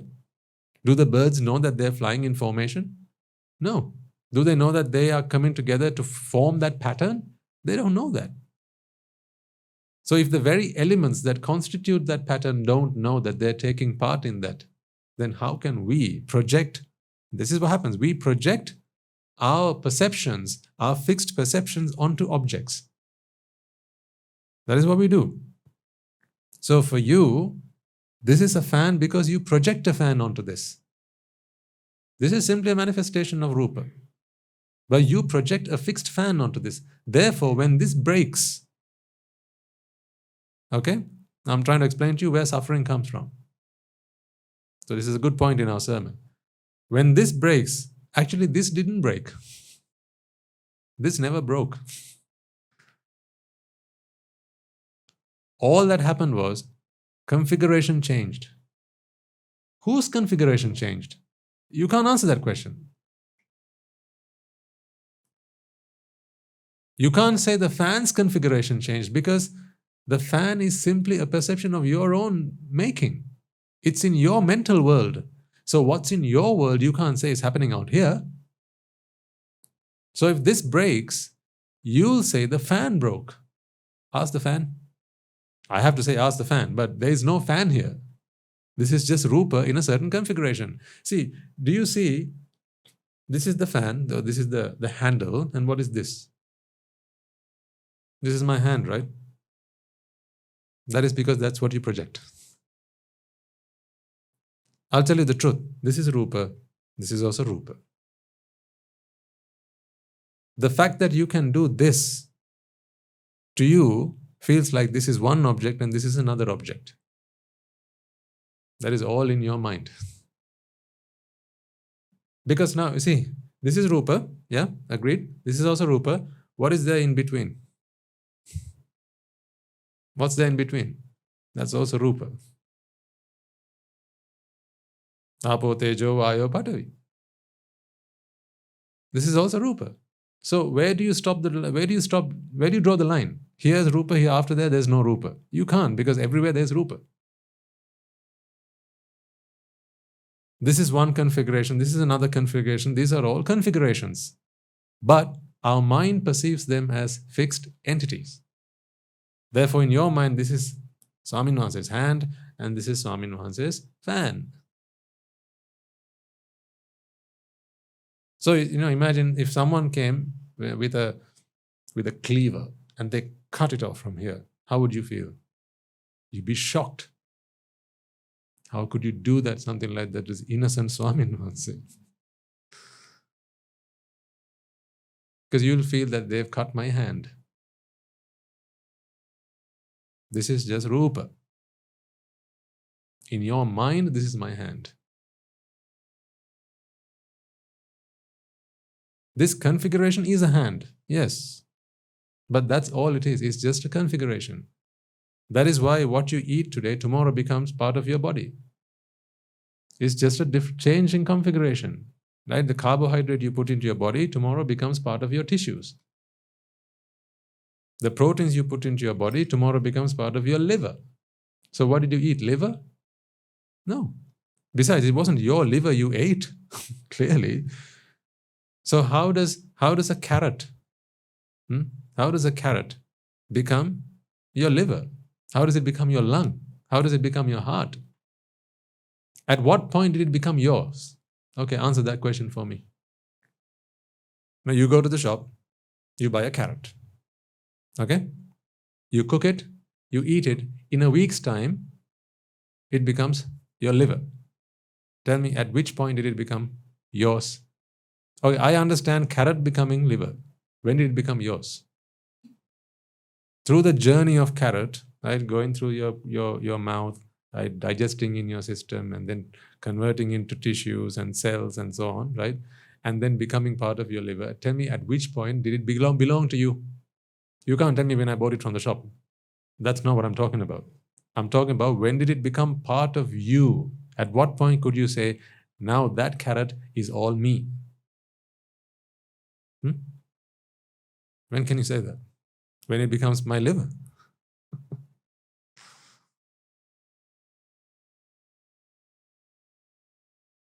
I'm trying over and over again to get this concept into your head, because if I do that, if I can manage to do that, folks, you are free. You don't even have to come back here again. If you can do that, you will start to see the world in a different lens. Then you will be able to do the things that I said right at the beginning of the sermon. When people do things to you, when people hurt you, you will know that it's just a hurt mind. So then you will have no animosity towards them, no anger, no. You'll just be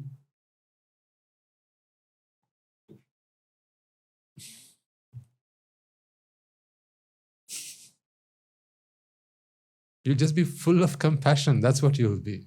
You'll just be full of loving kindness. Because all you'll see is a hurt mind. Not a person trying to hurt you. Like the squirrels caught in the dog's jaw. Rolling left and right, shaken about. That poor animal is only crying and weeping because it's caught. In that instance, imagine if the dog catches the squirrel and then immediately lets go, right? And now that animal feels threatened, doesn't it? that squirrel. If you now try to save that squirrel, if you go and try and catch it, what might the squirrel do? It'll attack you.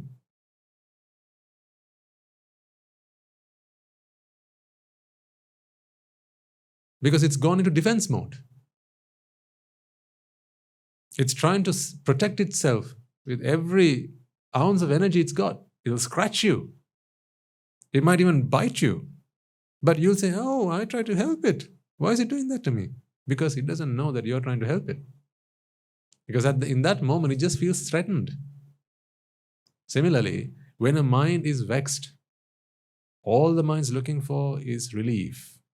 What you do is you, in your mind, right, you project, right? And that is what happens to them also. When the mind is vexed, right?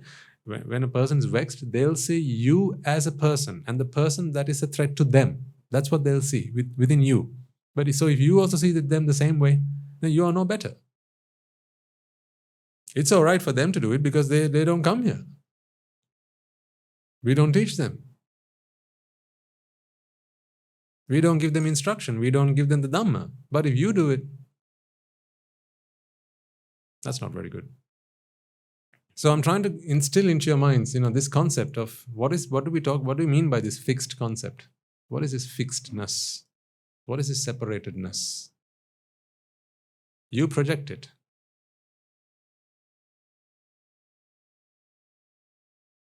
Take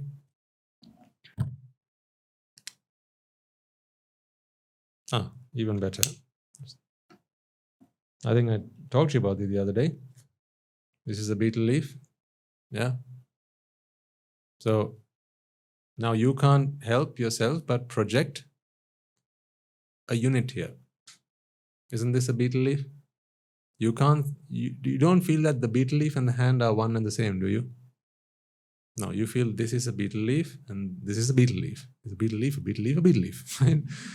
And this is a hand, which is a very separate thing. But ultimately, all there is Rúpa configuration changes. And at this point, where my fingernail comes into contact with this leaf, right? It's still the same Rúpa, just a different configuration. That's what's changed. So let me just draw it on the board. Right? If this is finger, okay?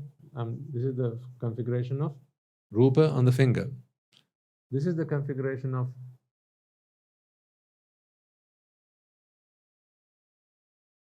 that is a finger. Okay? I'm just representing the configuration of Rúpa. When you look at this, you say that's a finger. Okay? When you look at this,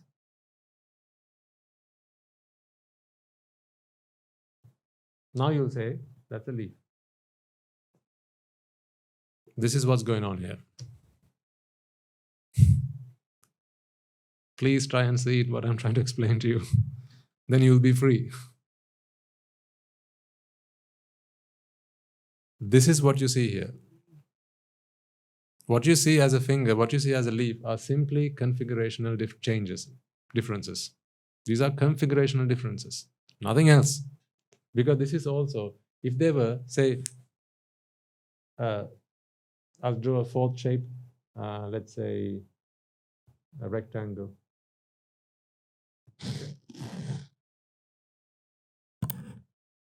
So imagine the circles are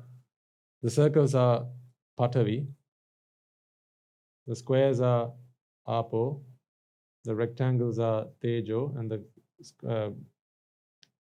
triangles are Tejo and the rectangles are Vayu. Okay? Different configuration, that's it.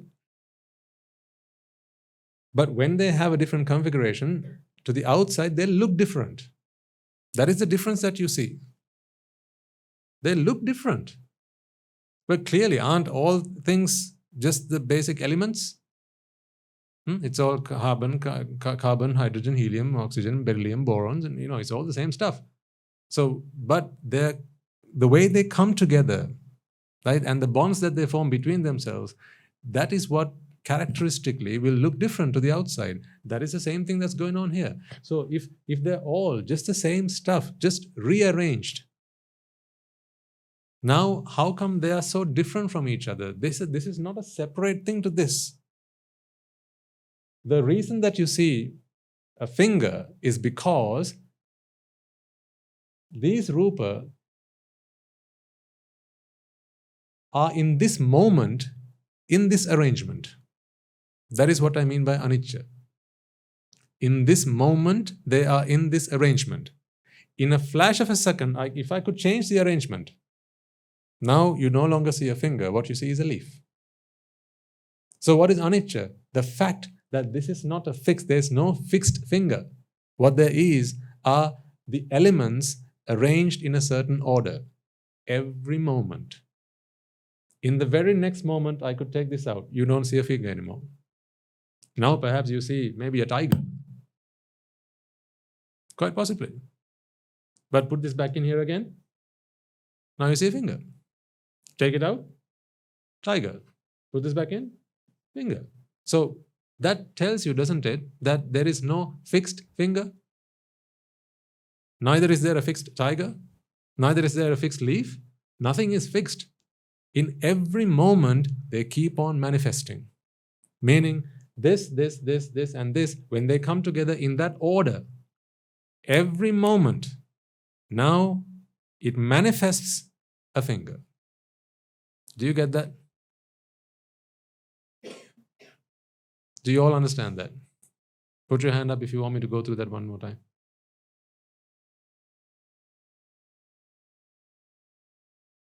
These components, so we are trying to understand how do we see a finger when we are going on about the fact that there are no fixed things. There are no fixed things. So how come we see a how come we see a finger? What you see is simply a manifestation. What is a manifestation? Now is the next question. Manifestation. What's a manifestation? A manifestation is when the constituent parts come together in a particular arrangement. That arrangement can change at any time. So there are no fixed arrangements. Remember the other day Guru Thero was talking about the flower arrangement in the singular sermon? Yeah, that arrangement can change at any time. It can change at any time because it is not fixed. No one says that you have to be here and you have to be and you have to be and you have to be here.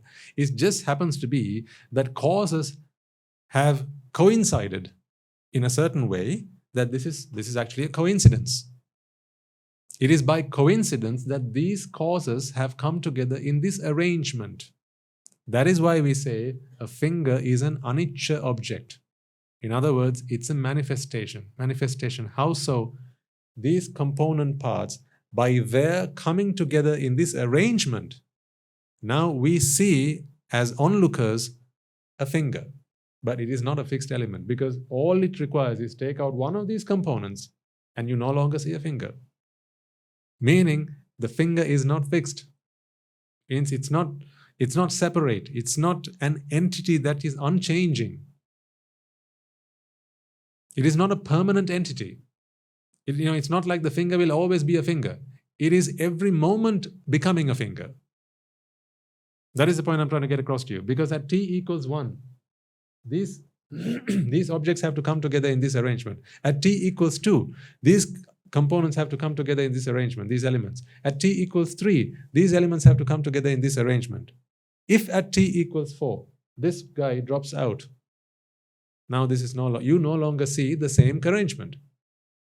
Right? The configuration has now changed. Right? Conventionally, we give it another name. That's all. We give it another name. We'll no longer call it a finger. We'll call it a stick. That's it. So, whatever you refer to by the name, was it here? Is it fixed here? No. That is why they say the sanya or the name that you give is like a mirage. What's in the name is not in the object. What you refer to as a mirage, what do you see in a mirage? When you look at the mirage, what do you see? Water, right? But is it there? It's not there. Anything but. Yeah? Same goes here. Here, there is anything but a finger. But because when you think about a finger, you think of it as a fixed object. See, a finger. What is here is not a finger. What is here are simply the components in that arrangement. So finger is not here. These are simply components in a particular arrangement. You can call it a finger if you like. You can call it whatever you like. We just conventionally, we've agreed all together as the human race, let's call it a finger. So that we can live comfortably and conveniently. So that when someone says finger, we all know what we're talking about. It's just a name. There's nothing to a name. It's just a way to refer to a configuration of stuff. That's all it is. What is glucose? It is a name to refer to a configuration of stuff. That's just a name. We could have called it something else if we wanted. That is just a name. Same goes here. This is just a name. You could have called it something else. In another language, you call it something else, right? But what you perceive as a finger is not here. It's not that fixedness is not here. It's just an arrangement. And in every moment, ladies and gentlemen, that arrangement has to work. Every moment. Remember, one of the best examples I can give you is the one I talked about a long time ago. This pen is up here, not because I kept it up here 2 seconds ago. It's here because there's a force acting on it right now. And right now. And right now. And right now. Because at any moment, if the force acting on this stops, what happens? The pen drops. So this being here is not fixed. It is constantly being fed. Yeah, the causes are constantly feeding this.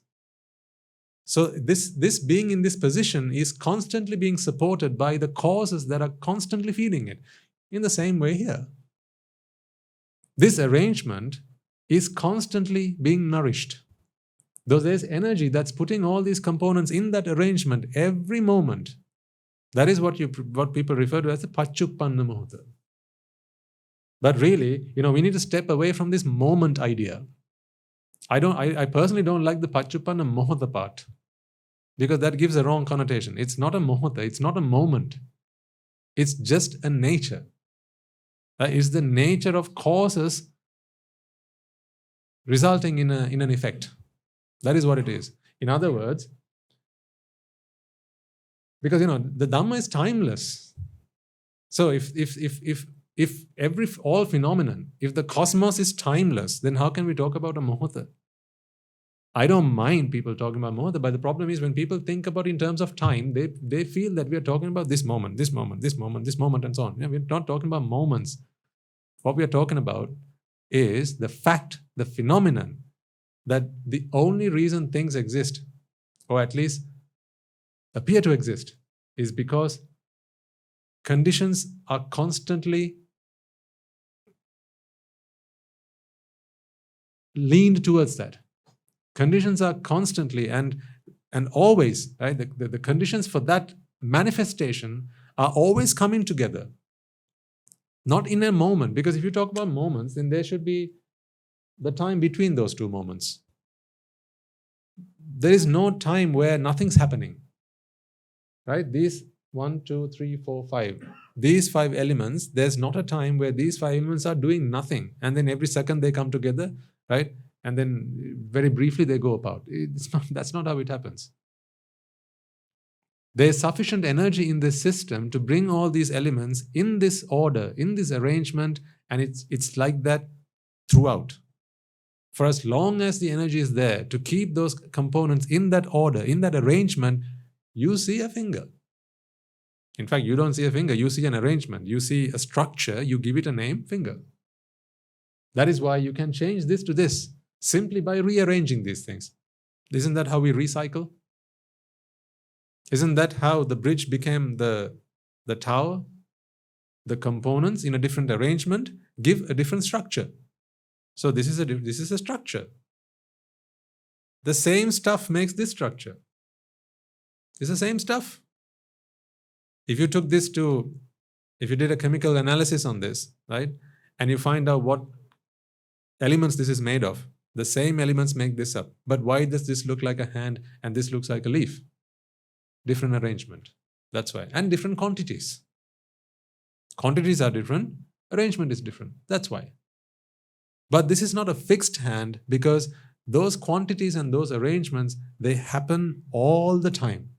It's like, this is buzzing now with energy. That energy is what keeps this in this way.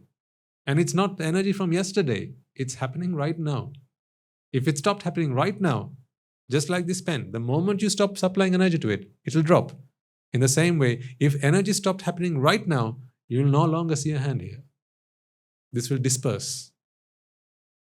What will disperse? You shouldn't be able to answer that question, because there was nothing here to disperse. It was just matter. Matter is just there. Yeah, it's like, how are we doing for time? All right, we've got a few more minutes. Yes. Yeah. Yeah, absolutely. Everything's in a constant state of flux. So, think about this, right? Imagine you were out on the street, right? And you see, so there are lots of people, okay? They're walking about, just doing their own thing. Some people together.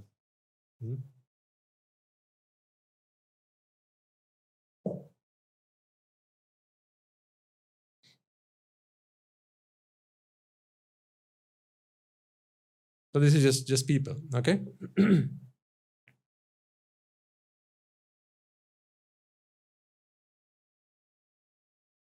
Now, if I asked you this question, don't you see there are some people who are standing in a row? Oops. Can you all still see that? Yeah. If I asked you, can't you see the three people stood in a row? Can't you? You can, but do you think they're standing in a row? Which three people? Show me three people standing in a row. How about these three?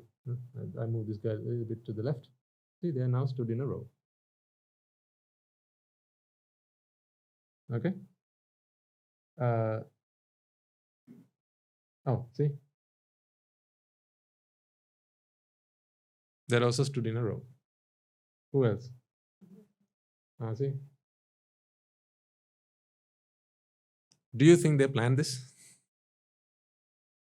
This guy's going to this shop, this guy's going to that shop, he's lost his way, this guy's going to see this guy, right? This guy, he's going to give this guy a piece of his mind. Right? They don't know that they're here stood in a row, but you can project that onto them, can't you?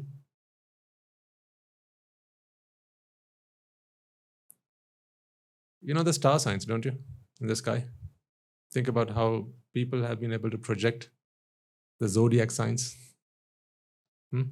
Aquarius. What else do you have?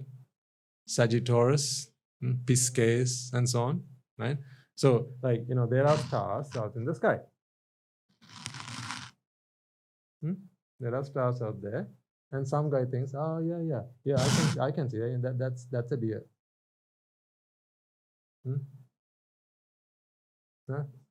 That's a hunter. There's another star. Oh yeah, sure. That's the bow and arrow. Do you think the stars got together? They have a yearly convention, right? And they discuss, right? Let's all go and stand in this formation. Do you think they do that? But you see how people have been able to project patterns onto things that take no part whatsoever in those patterns. That is how the mind can separate. It picks out patterns in things where patterns don't exist. These stars don't know that they are taking part in this formation. They are just unique individual stars. That's all they are. They have no connect. I mean, this star is probably 1 million light years from the other star. They've never even met. And you're drawing lines connecting them. In 3-dimensional space, they're probably light years away from each other. But you simply draw lines on them and connect them and say, that is a zodiac sign. See, same thing here, same thing there, same thing everywhere. This is also Rúpa, this is also Rúpa. This Rúpa doesn't know that it's part of this Rúpa. This Rúpa doesn't know that it's part of this Dua. It doesn't know that. But the Dua's mother can look at that Rúpa and say, that is my daughter. My daughter, my daughter's arms, my daughter's head, my daughter's legs. This is my daughter's body. These are projections. Why projections? Because the mind always wishes to separate. Of course, sir. Because the mind always, it's yearning for that separation. Why? Because at some point in time, don't ask me when, the mind began to believe that this separation was very pleasurable. And that is how you have come into being. Today, you identify yourself as a separate individual, don't you? What does that mean? What is this different? What does an individual mean? You are individual, means you are separate from everybody else. And now when that happens, everything has a belonging. Either they belong to you or they belong to somebody else. So that separation started when you began to feel that you were a separate being. Now the same goes here. Now can't you tell which stars belong to which zodiac sign? You can, because you have separated them. Now you can tell, here looking at this guy is not in this row. He is not taking part, but he is. Say when you are playing Ring a Roses. Do you still do that? Yes.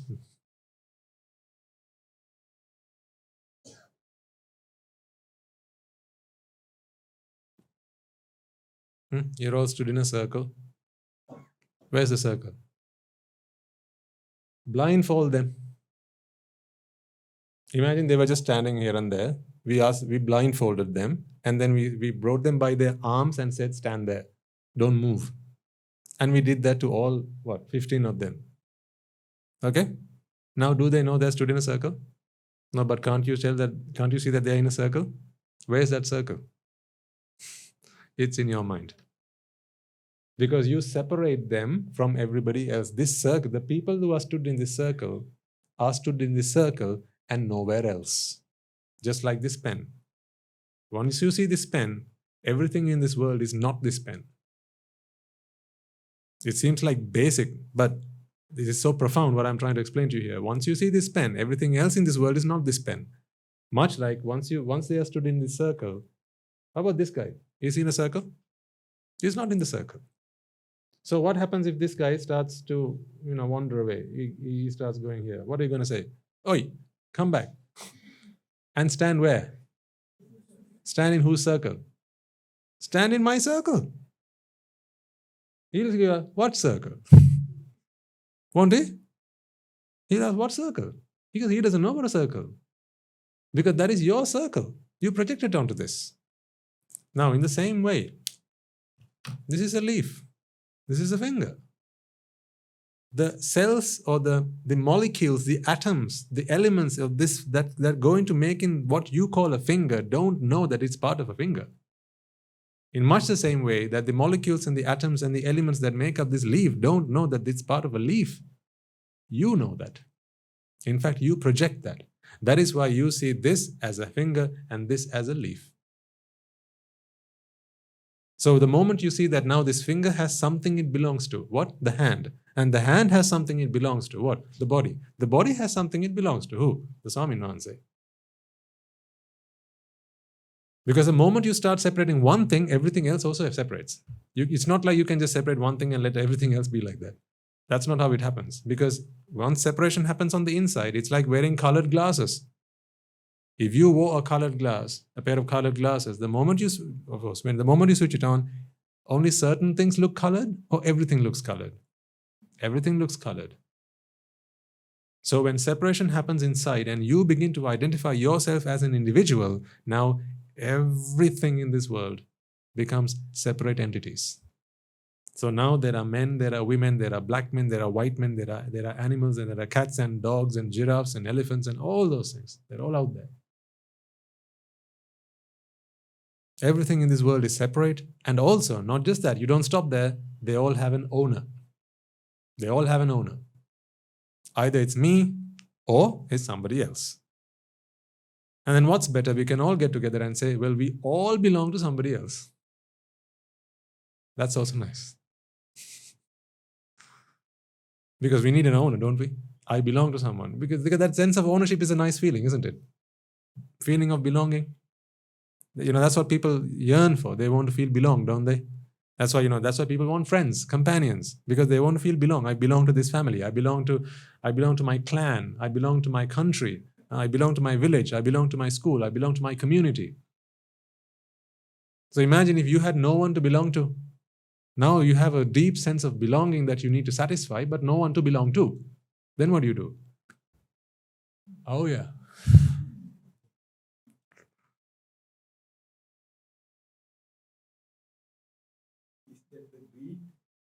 It's the craving for belonging, sir. Yeah, it's because once identity happens, once this separation happens, separate things have to belong to something. It seems so ironical, though. That's the thing, right? You want to separate, and now you ask, who do I belong to? If you didn't separate, you belong to anyway. Don't you? Then of course, we are all the same, aren't we? But the thing is, right, the moment you create this separation in the mind, and then what do people want? To belong to someone, to belong to something, to belong to something bigger than them. But you were, before you started the separation. That is the irony. Do you understand that? After you separate yourself, now you want to belong to someone.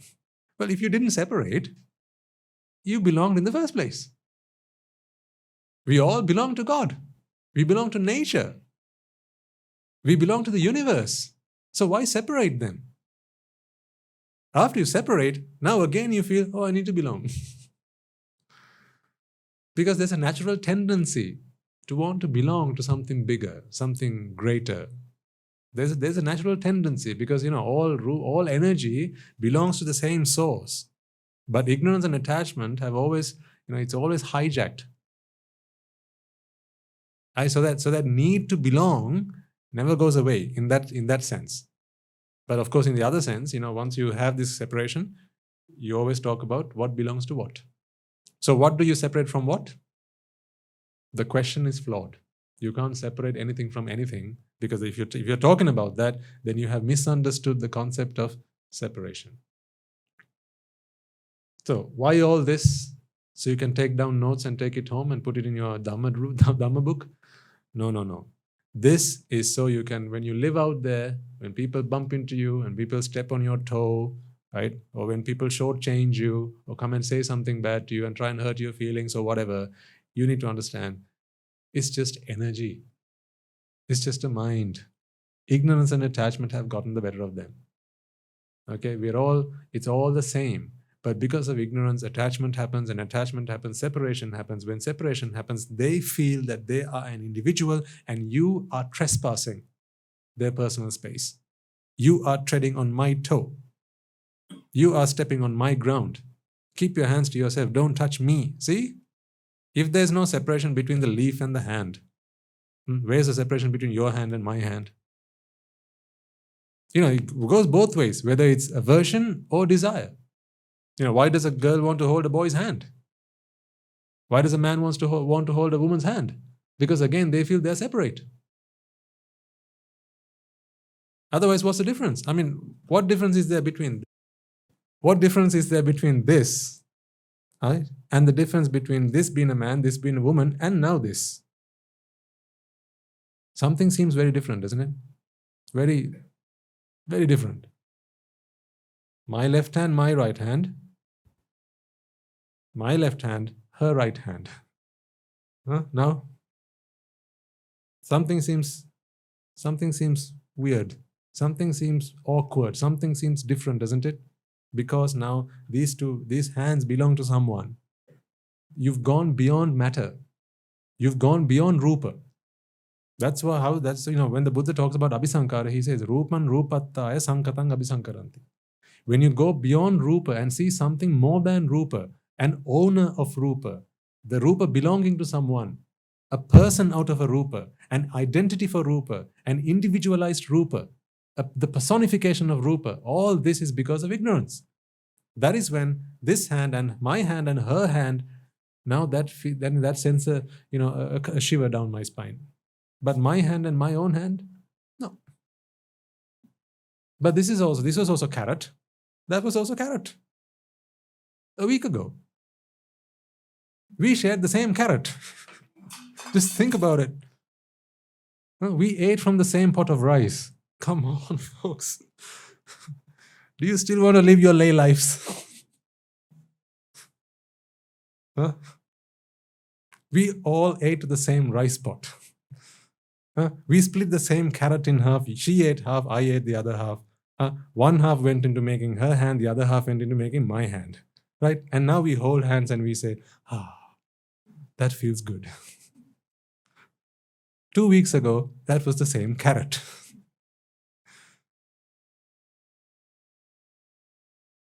Please try and see the logic behind this. How nonsensical this is. What madness, what lunacy this is. But you wouldn't chop the same carrot, would you? And say, and hold the two carrots together and go, You wouldn't do that. But put the carrots into their respective mouths and their respective digestive systems, and then that goes on to form their respective hands, and now hold the hands, and now you'll say, that's nice. Why? Because previously there was just the carrot, and now there's her hand and there's my hand. Separation.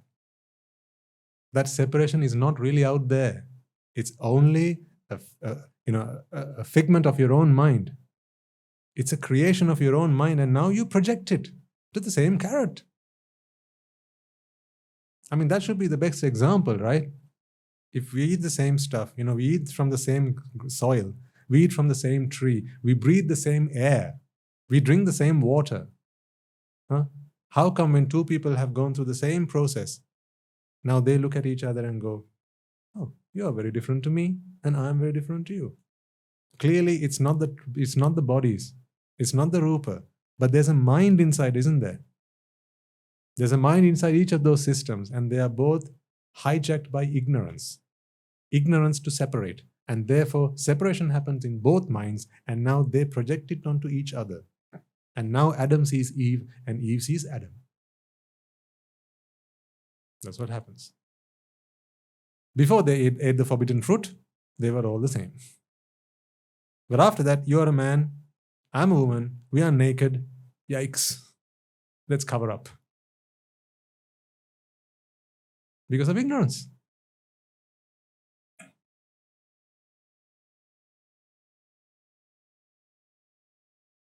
I'm sharing all this with you folks because I want you to have the right perspective when you're out there. Okay? People will come to steal your peace from you. Don't let them do that. Because they can't really. They can't take your peace from you. You surrender it. They can't annoy you unless you let them. They can't bother you unless you let them. In fact, no one has ever bothered you. No one has ever annoyed you. No one has ever upset you or made you angry. You did it unto yourselves. All because your mind wished to experience a separatedness, and therefore, along with that came an ego, right? The my feeling, the me feeling, the self feeling, and now that self has to be preserved, that self has to be respected, it has to be regarded, it has to be recognized, it has to be treated well and given its right place, and all that because of the mind going insane.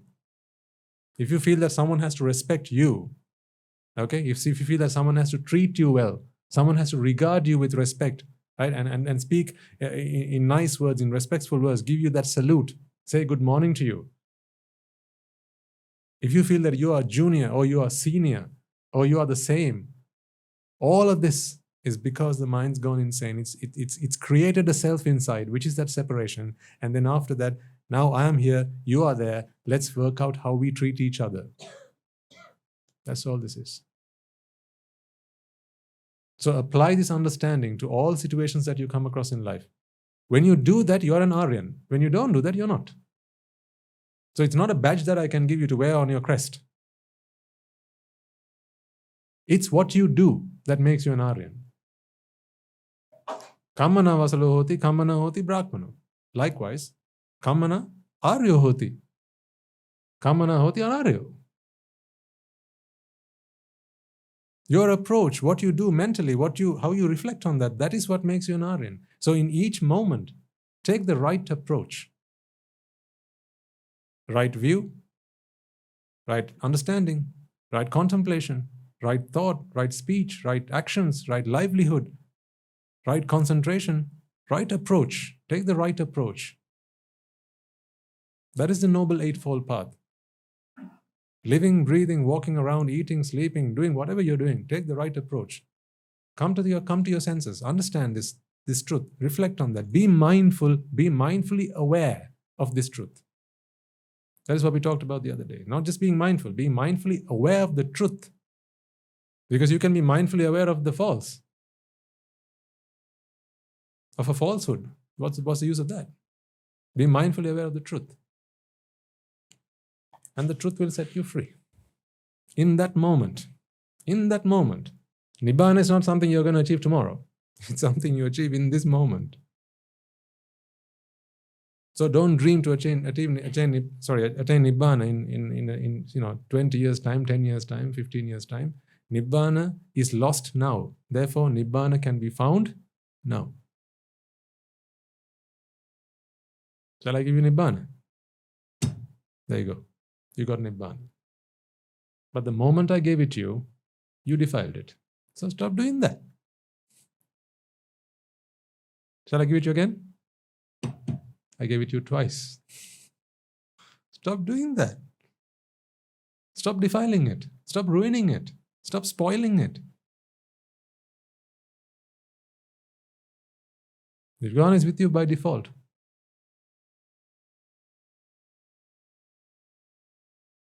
Okay? So be mindfully aware. This is what's going on. And try and keep your mind on this truth, on the Dhamma, in every moment you can. Every waking moment, try and be mindful of that. If you do that, you are in Nibbána. And the more times you do that, the more practice you get. And eventually this will become your default mindset. Right now we have to practice it. Like the first time you got on a bike, you fell, right? But you got back on it again and you fell again. You got back on it again, you fell again. But over time, you got the hang of it. You got practice of it. And then it just became, now you can ride with your hands behind you. Blindfolded. That's because it's just become your normal rhythm. This way of thinking has to become your normal rhythm. That is your Nibbána. Right, let's conclude today's sermon and stop for the Buddha Puja. Let us all take a moment to transfer the merits we have all acquired by making offerings to the infinite virtues of the Noble Triple Gem, chanting Pirit, listening to the Dhamma, and engaging in various meritorious deeds today.